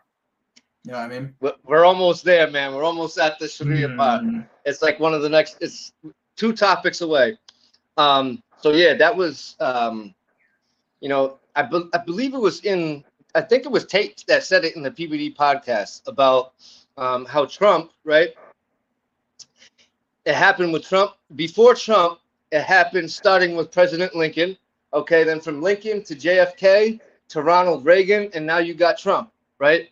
All these people that were anti-establishment, all four of them anti-establishment. Now, because John F. Kennedy was like the big, like JFK is like the hero to all of America, even to Republicans. But JFK was one of the biggest Democrats, Catholic Democrat of history, right? And so a lot of, especially liberals, don't like this comparison at all, but it's very true, bro. These four people who were anti-establishment, Lincoln got assassinated, Kennedy got assassinated. Somebody help me out with something happened with Reagan. I think he might have gotten assassinated. I may be wrong on that. Something happened with him, or he got impeached, I think. And then look what happened to Trump. Trump got arrested. They couldn't shut him up any other way, so they threw him in jail. Yeah, 100%. He was gonna be elected again, bro. He was 100% gonna get elected again. Yeah, 100%. Yeah, definitely. It's like, well, this is one for the, I guess you could say, the Matrix. Try kill me. See how well that goes for you. Oh, how dare you? Oh, how dare you? You love that. How dare you, fam? But it's just like, even then, I don't think it matters. It's like, if like, let's look at what folk are exposed to. Unless you're going to bring in like law that actually makes a difference, I think it's all just smoke and mirrors, in my opinion. But it's like, how much power do the presidents have? I don't think they have any. It's all financial. It's all the financial system. If you can print financial backing, if you can print infinite garbage money and BlackRock owns everything, it's like they'll just give money to any industry they can pump up to the moon so they can control your mind and destroy your family. You know what I mean? Wow. Unless someone changes that, it doesn't matter, you know? No, you're right, bro. You're absolutely right. Wow. Yeah, it's crazy. Every country that tried to go against it, Gaddafi, Vietnam, Saddam Hussein, all these guys just get killed. It's all financial. Because if they can give you fake garbage money that means nothing, they can give you LG TV, because if it runs out of money, they can LG HD TV. Yeah, HD LG TV. But they can just go print 1 billion, give it to the industry, keep it up. Porn doesn't make. I think pornography makes any money. 35% of all internet traffic for free. Yeah. I think that makes any money. No, they just BlackRock gets 20 billion from the Fed every year and keeps it afloat. So unless someone takes that out, it doesn't matter, in my opinion. They do it to keep the degeneracy, and we're on it, bro. That's exactly the reason, right? You touched on this earlier, and I forget exactly your take on it, but you said something about how come you said really the question you had was how come Sharia law hasn't why can't it be established in the entire world? And when you said that question, right, the one thing that popped into my head, the first thing popped in my head was the fact that, right, the reason why the rest of the world, or no, you said, why does the world have a bad view about Sharia law? Why do people hate it so much? And I truly feel like the reason why is because of propaganda, right? It's because of the propaganda that's constantly pushed, right, especially the Western world, against Sharia law, why it's bad, this, that, and that. They make all this, take the extreme point of view from it, right? And they make it to be like the worst thing, like the next creation of Satan, when really what they're pushing is Satanism. They don't want religion. They don't want God. They don't want you to be strong in your beliefs in God or Allah subhanahu wa ta'ala. They want you to be weak, right? Which is why they put out corn for free. They put out all this stuff that you were just talking about, right? They want to make the world degenerate. And if Sharia law comes into play, it takes away all that haram. It takes away the alcohol. It takes away the drugs. It takes away the corn. It takes away all this stuff that makes them tons of money. And you don't see that no more, do you? The people who oppose it would solve the answer, bro. Yeah, the people that don't like it is because they want all the disgusting things. If you the reason you would not like your hands getting cut off is because you want to steal. The reason that you wouldn't like the reason you wouldn't like adultery equaling stoning is because you would want to cheat on your wife, if you even got one, because you're probably a geek. Not you, I'm talking about again in the comments. Wait, what did we just say? Someone said, your boy Humble Reverts in the chat. He said, I don't want my hands cut off. If you don't want your hands cut off, then don't steal, bro. It's that simple. It's that simple. No, But Yeah, I don't mind. I don't fine. mind him. I don't mind him. You know, I don't mind him either. I think he's fine. But to what he said though, like, yo, if you don't want your hands cut off, like, then don't steal. It's very simple. The laws of the Sharia laws, right? It's point blank. Like, I feel it's so simple. I have a theory. Right? I'm not gonna lie. I think the reason that a lot of people don't like Islam is because they're like probably LGTV and they know that they would get thrown off a roof. This is my. That's why I think. Genuinely, that's why I think my opinion. That's my opinion because you know what I mean.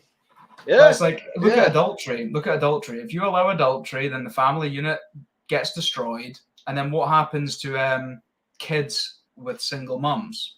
Crime goes through the roof, so murder goes up. Mm-hmm. So you have to meet it with something bad, or you don't have a society. You know.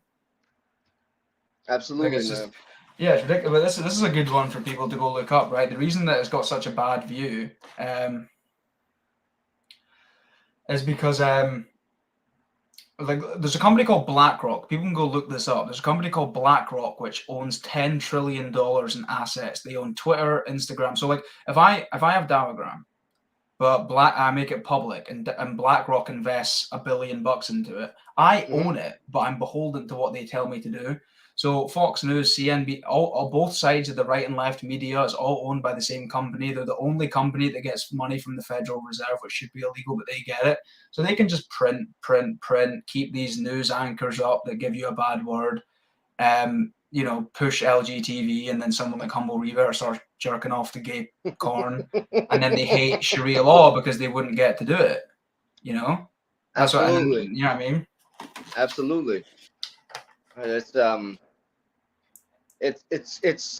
I was just reading somebody in the chat. Yeah, Sister Nadia, you hit the nail on the head. It's discipline, bro. And people don't like discipline. People want to do what they want to do. People want an easy life. The world has gone so soft and so sensitive.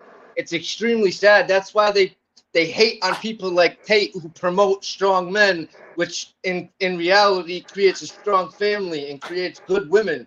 Bro, it's insane to me that people see what's actually good as the worst and what's the worst as good.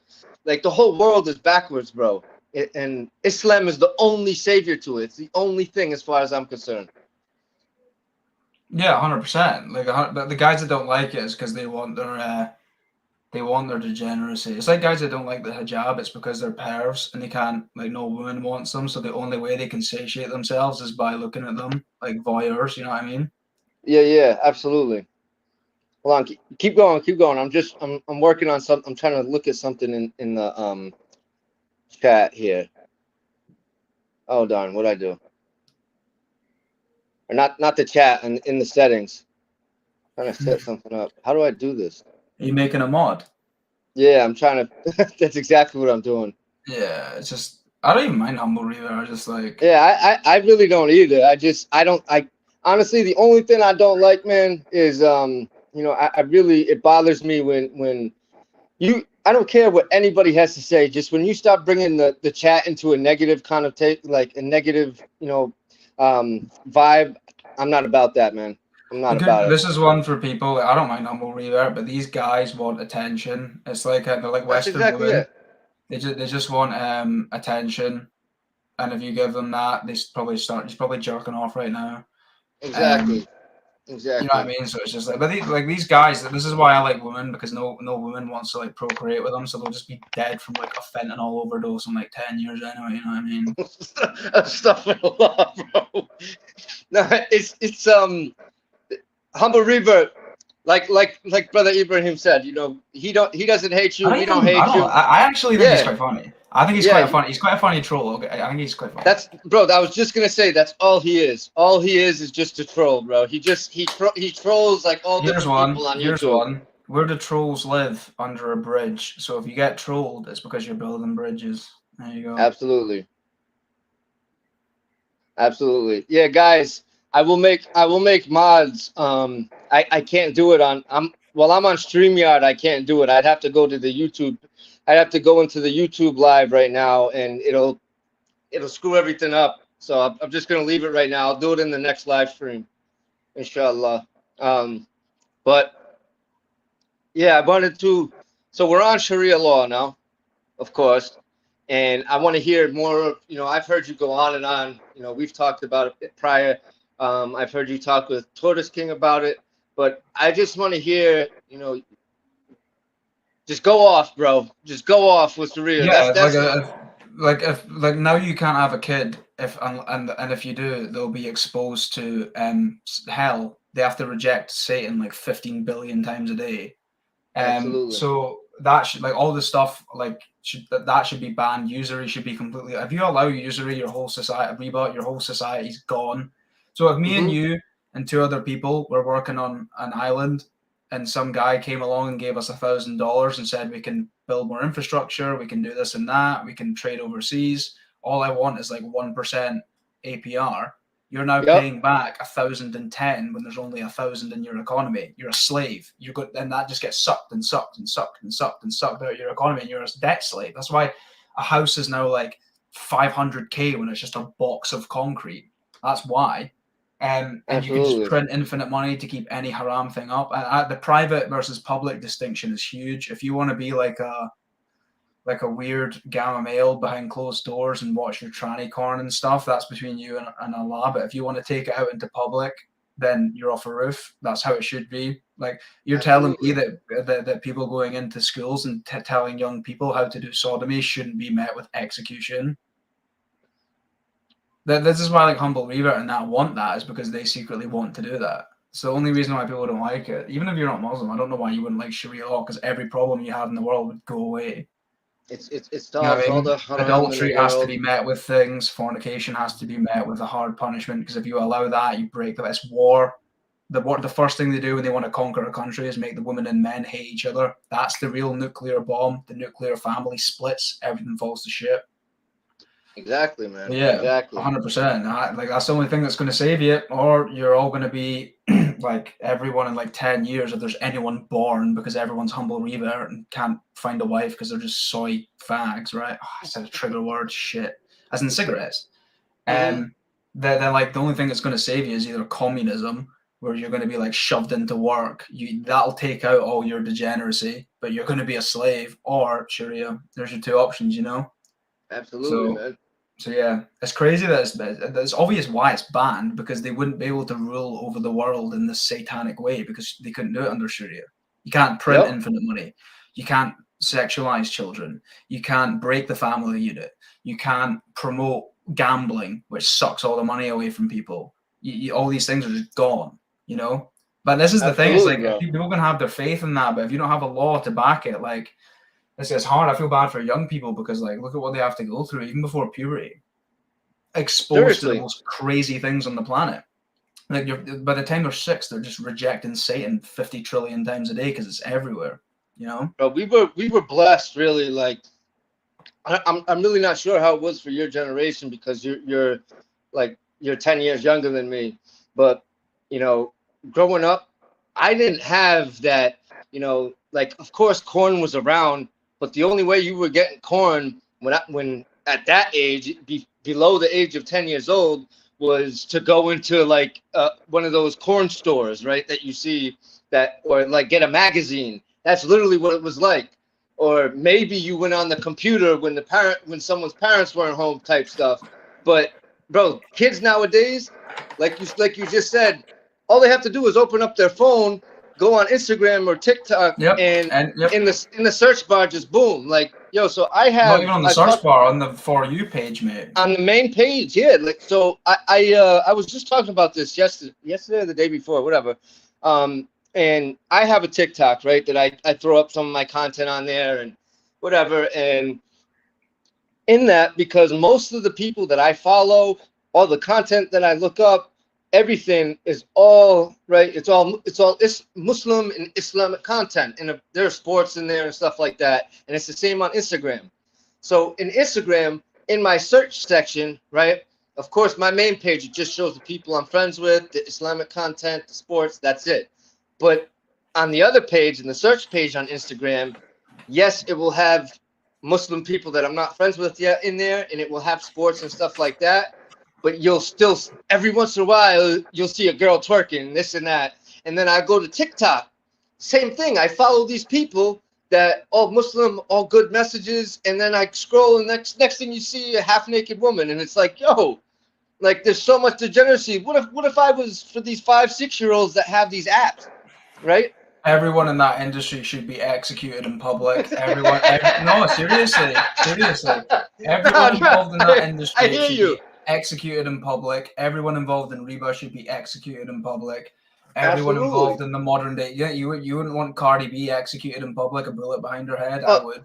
I didn't say no. I didn't say no. You know, 100%. Teaching women to be whores, get addicted to drugs, and die at 50 should be executed.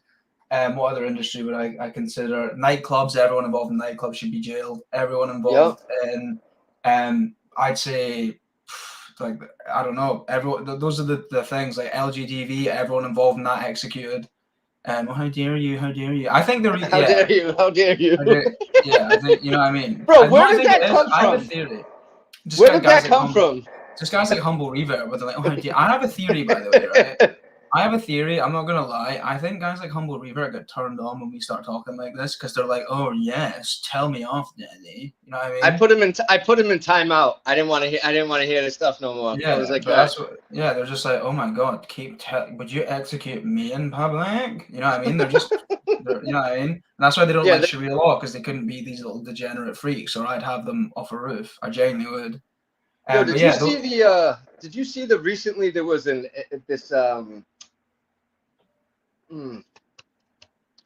was like a president or a leader in Africa, and he was, you know, it was talking about, because CNN was coming at him. I think PBD talked about this. It was Uganda, was it not? Uganda Prime Minister, I think it was. Yeah, it was Uganda or Zimbabwe. And he put out an anti-LGBT HDTV type thing, and America and UK and the Western world and CNN and the BBC all went nuts, bro. They all like had a heyday on this guy. How is giving someone rectum trauma love? How is that Seriously. love? So what? Putting someone in a diaper, putting your like thingy in someone's poop hole because you want to squirt? How is that love? You should die. It's disgusting. That's not love. That's hate. If you love someone, the last thing you want to do is put them in a nappy and give them rectum trauma. How is it fucking hard to say that? You know what I mean? It's crazy to me. I think Africa's where it's at, mate. You know, it was Uganda. Yeah, the average age of someone in America, I think, is like 56 years old. Birth rate's knackered because everyone's humble revert and women just dry up at the sight of them. So there's no kids. I was just going to say that. Yeah, but Africa, the average age is 19, and it's said that. Yeah, I believe it. Yeah, it's said that by 2050, 1 out of every 4 people on the earth will have been born in Africa. And if you look at the infrastructure they're getting from China and things now, they're the only country that don't have any of this dumb stuff and have a population. That's where you're going to get your caliphate, I think. I can see that. I have warring guys out in Kenya. It's a first world country. These like UNICEF companies that are like, look at this poor guy, he can't get water, now give us all your money, and they take 99% of the donations. It's like, that's just a scam, you know what I mean? So yeah, like that's crazy, man. I think Africa's where it's at. I'm not gonna lie. No crime, you can carry a gun. Like how is no guy allowed to carry a gun now? It's just so cocked, it's unbelievable. So, bro, I talked to you about, you and I have talked about moving to Algeria or moving to Morocco, or you know, we've talked about this, man. I really like the North Africa, bro. And if you look up, like, you know who Drew Binsky is, right? The traveling YouTuber. I don't. Oh, I think I might do. I think I might have seen some of his stuff. Yeah. Yeah, he's a Jewish kid from Arizona, and I'll send you the link to his channel. But he's literally been to every single country, and when he goes to, like, literally, when I want to look up a country and I want to learn a little bit more about it and see what it's like there, I'll type in his name with the name of the country, and he's always got a video of it, right? Because he's literally videoed every country that he's been to, all 197 countries in the world. And bro, he did one in Algeria, he did one in Morocco, and the way that the people were to him, bro, the way that it was there, and he says, as a Jewish kid, he says his favorite places to go are Islamic countries. As a Jewish kid, and people say that we hate Jewish people and stuff like that. This kid's Jewish, and he's saying he's never been treated that nice anywhere else but in Muslim countries. Bro, like, it says enough for me. I'm ready to move to Morocco or something like that tomorrow, bro. That's to say, once the hologram's up, I'm leaving so fast. I'm Absolutely, bro. I'm leaving so quickly. I can't stand it here. We'll do it together, bro. Yeah, big time, mate. We'll pick somewhere. I'm serious. Yeah, same. I'm dead serious, bro. I'm dead serious. Because I think that's the way to go. Is like get your brothers and their wives and just move in, get land together and start creating shit. You know. MashaAllah. Not even close, man. To be able to have cookouts with your family and their family and your kids, like be around good Muslims, and brother, that's what it's about. That's exactly what I'm talking about. And just so when you left, oh my bad, go ahead. No, you're fine, man. You're fine. Just keep making solutions while you're doing it as well, and you'll be fine. You know. Yeah, man. Seriously, so when you left to go to the bathroom, I was talking about my plan, and I've been talking about this recently. So I signed up for TEFL courses, which is to teach English in foreign lands, right? To teach English abroad. And my plan, because I think I told you I'm going to be going to Islamic University to become a scholar, right? Good man. And I want to do it in the 4 places that I'm looking at that have prestigious Islamic universities, of course, in Medina or Mecca. Then it's what's the name of the place? It's not Jakarta, Indonesia. It's like Yogyakarta or something like that. And they have a beautiful Islamic university there. Qatar, and then in Istanbul, Turkey, bro. In those 4 places, I can go there, right? I can also teach English abroad while I'm there, and then I'll start doing the copywriting and doing that freelancing while I'm there too. Exactly. And I can do YouTube travel while I'm carrying dawah and stuff like this, brother. Like, I'm telling you, we should move, bro. I'm ready to do it as soon as possible. I just need Dawgram to get up, and then maybe a month or 2 of managing that. Then I'm bolting. I got my passport sorted.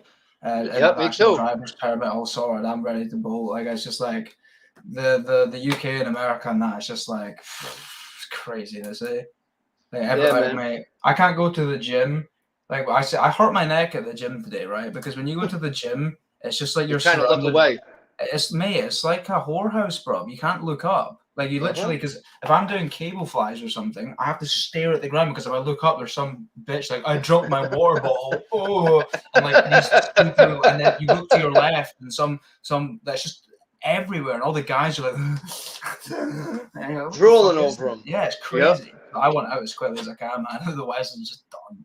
It's crazy. Yeah, man.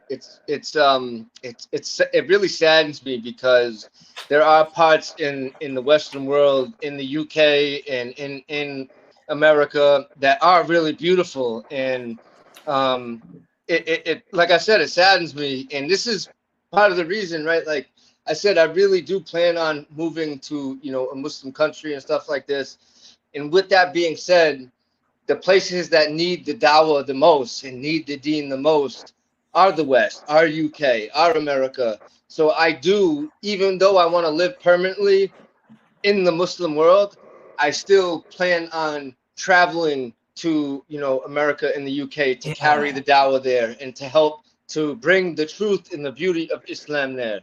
Because like I said, you want to bring it to the places that need it most, right? You know what? I don't think that way anymore. Just let them all fucking burn. Like, could you imagine? Like, yeah, mate. Just let them all burn. Let them all die. Mate, they're all gonna be dead, because again, like all the women, if they manage, they're like pandas now. Like the women ovulate once a year because all the vaccines they've had, and the guys like sleep 20 hours a day in a puddle of their own thing. And it's like, what, 10 years? They're all gonna be dead from like fentanyl or like jerking off to death. You're just going to be able to go back and conquer the whole country. You'll be able to buy land for like a penny on the dollar, because all the guys will like be, I don't know, in their dungeons. Alhamdulillah. I had to put this comment up.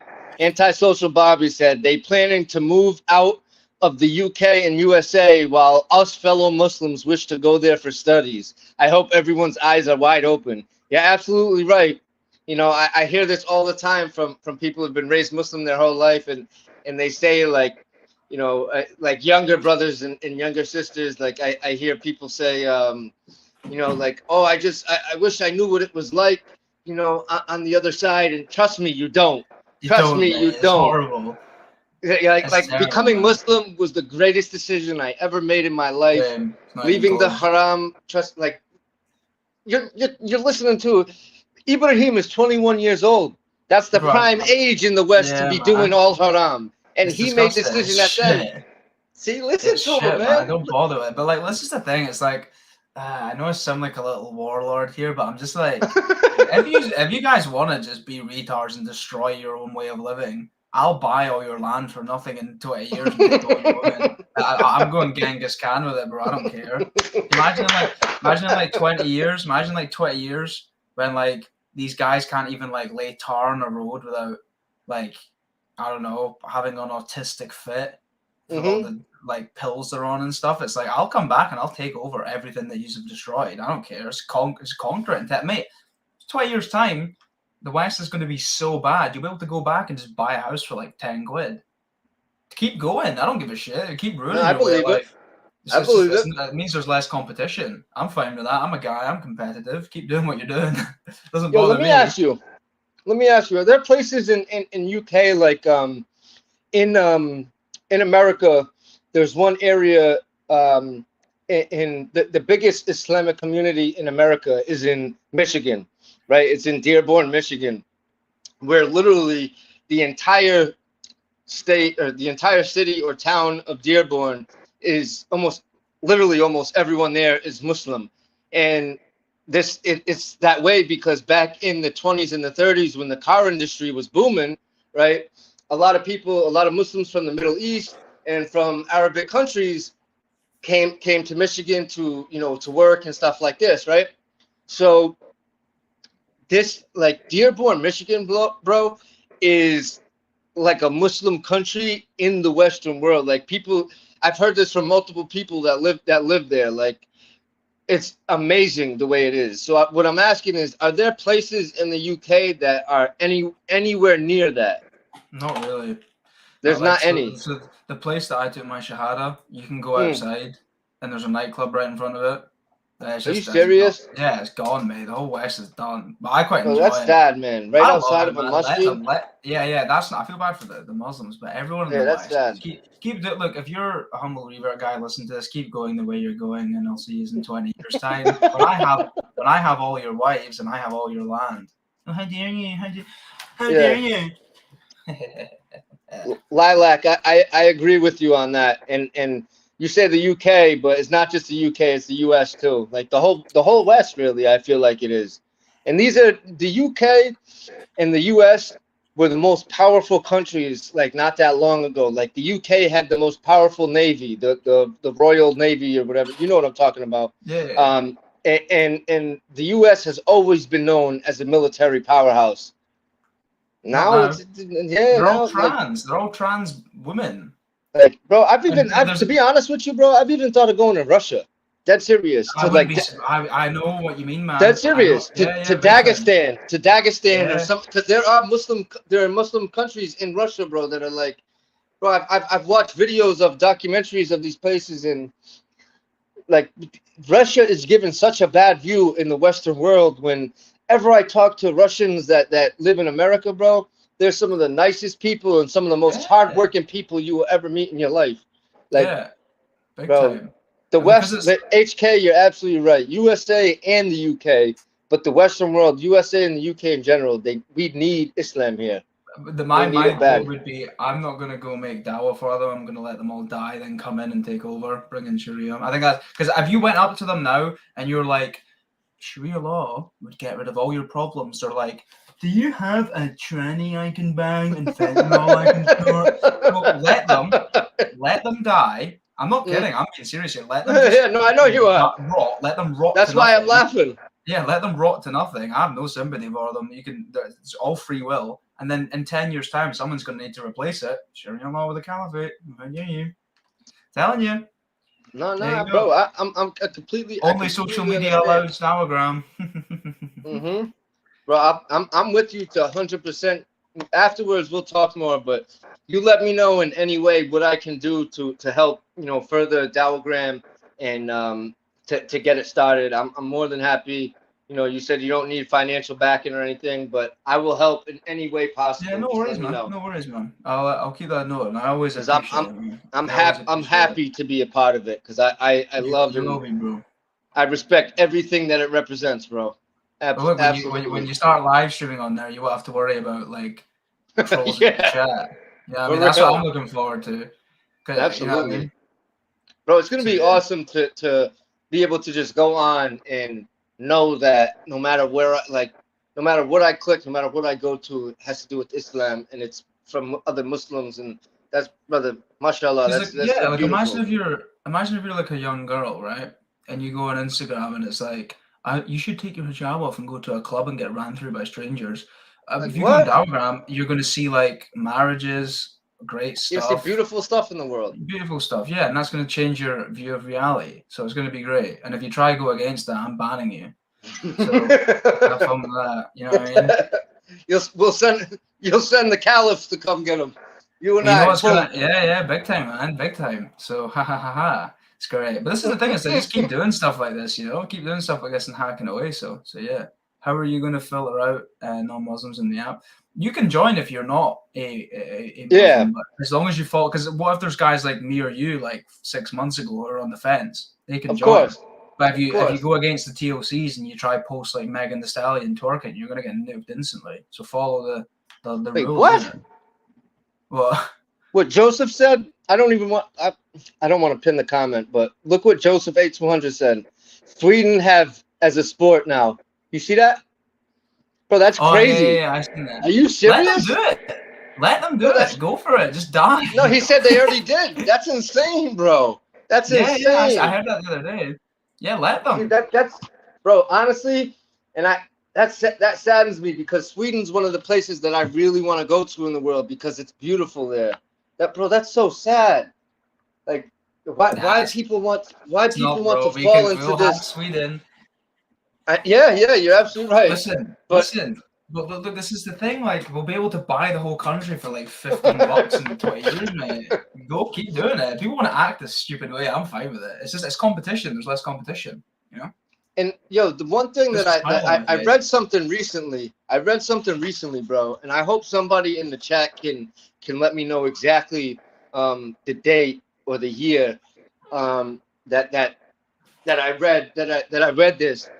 But in this, what I read, bro, it said, so this year by the Islamic calendar is 1444, 1445, right? Now, I forget where I read this, but it said that the world was finally going to, like, it was going to, Resurrection Day, the Day of Judgment was finally going to come, and it was going to come in 1456. That's only 12 years away. If that's true, if that's true, brother, these people that are on the line about reverting and stuff, like, do you not think as well? Do you not think about it. Go for it. Think about it, right? Look how haram and sinful the world has gotten. Look how degenerate. Look how downwards the world has been falling lately, bro. It all makes sense. Makes sense.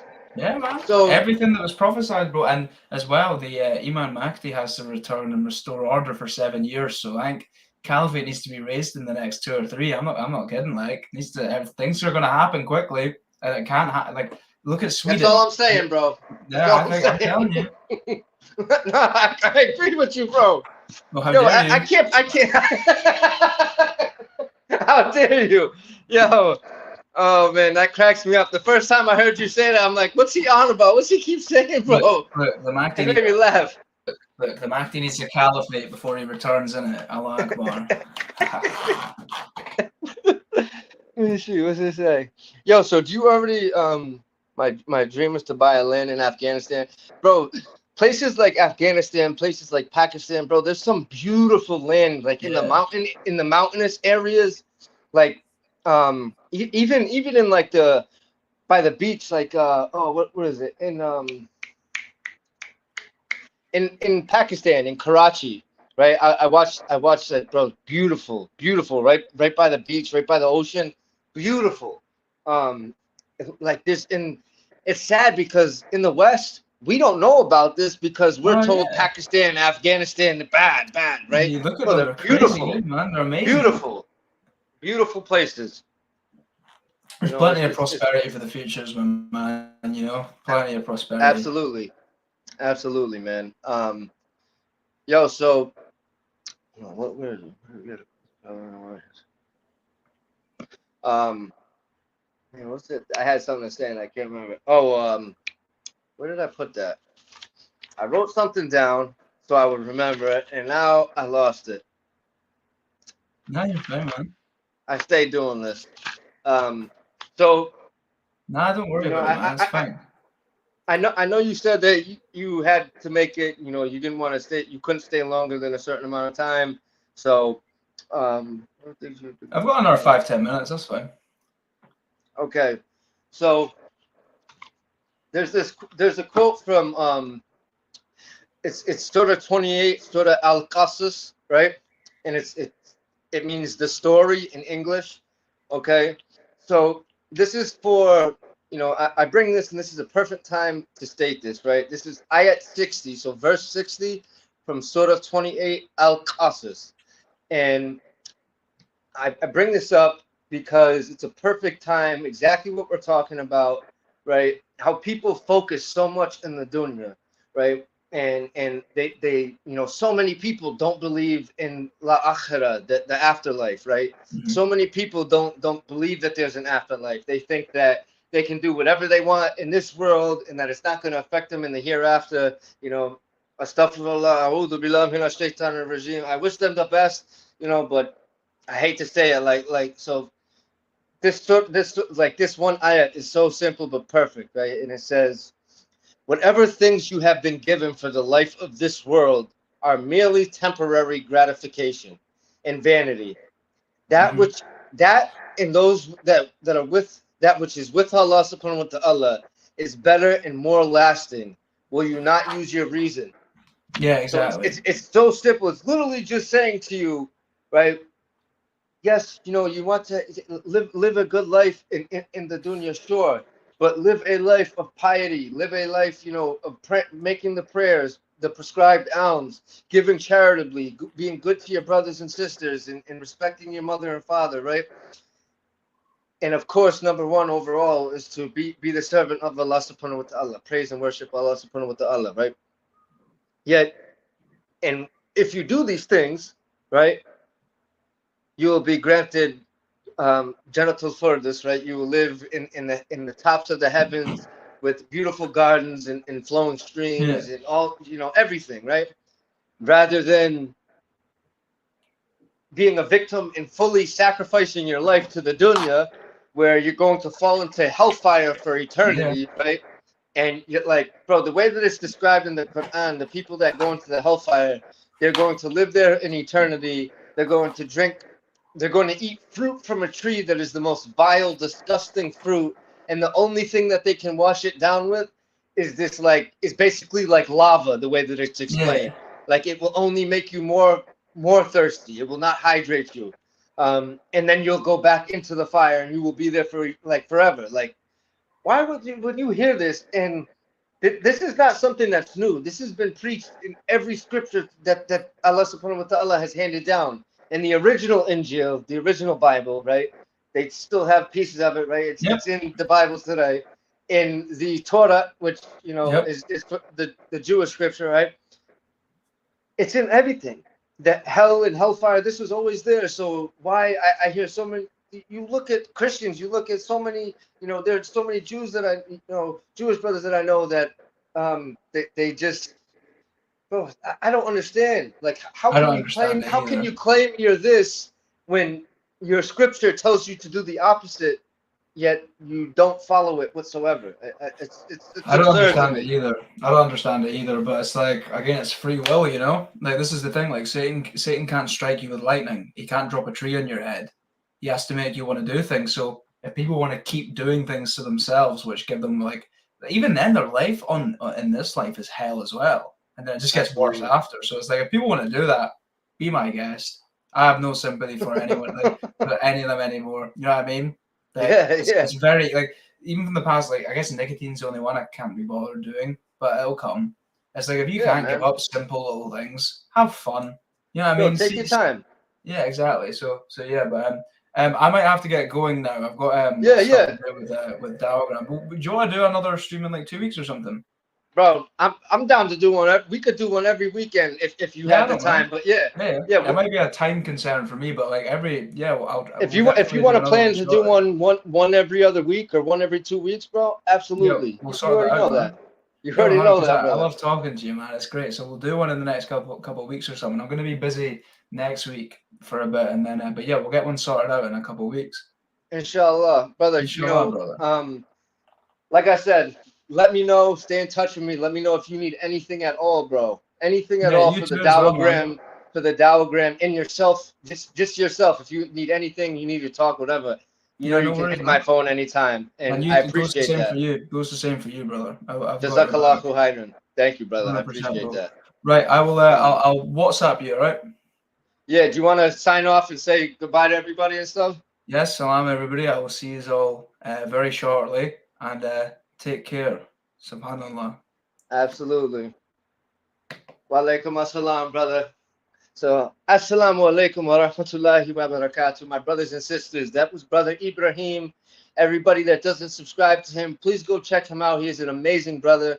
For those that are new to the channel, who have not seen my channel yet, please hit that subscribe button and make sure you click the bell so you can be alerted every time I post a video, which I upload every single day. And also, please help to donate to the Quran or the Hajj Fund.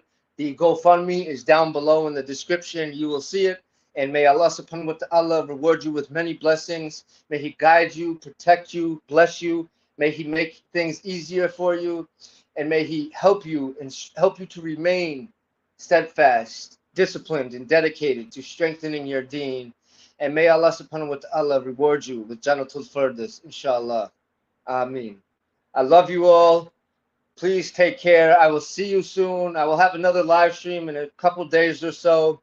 Hope to see you all there, inshallah. So, assalamu alaikum wa rahmatullahi wa barakatuh, my brothers and sisters. You take care. We'll talk soon. Love you all.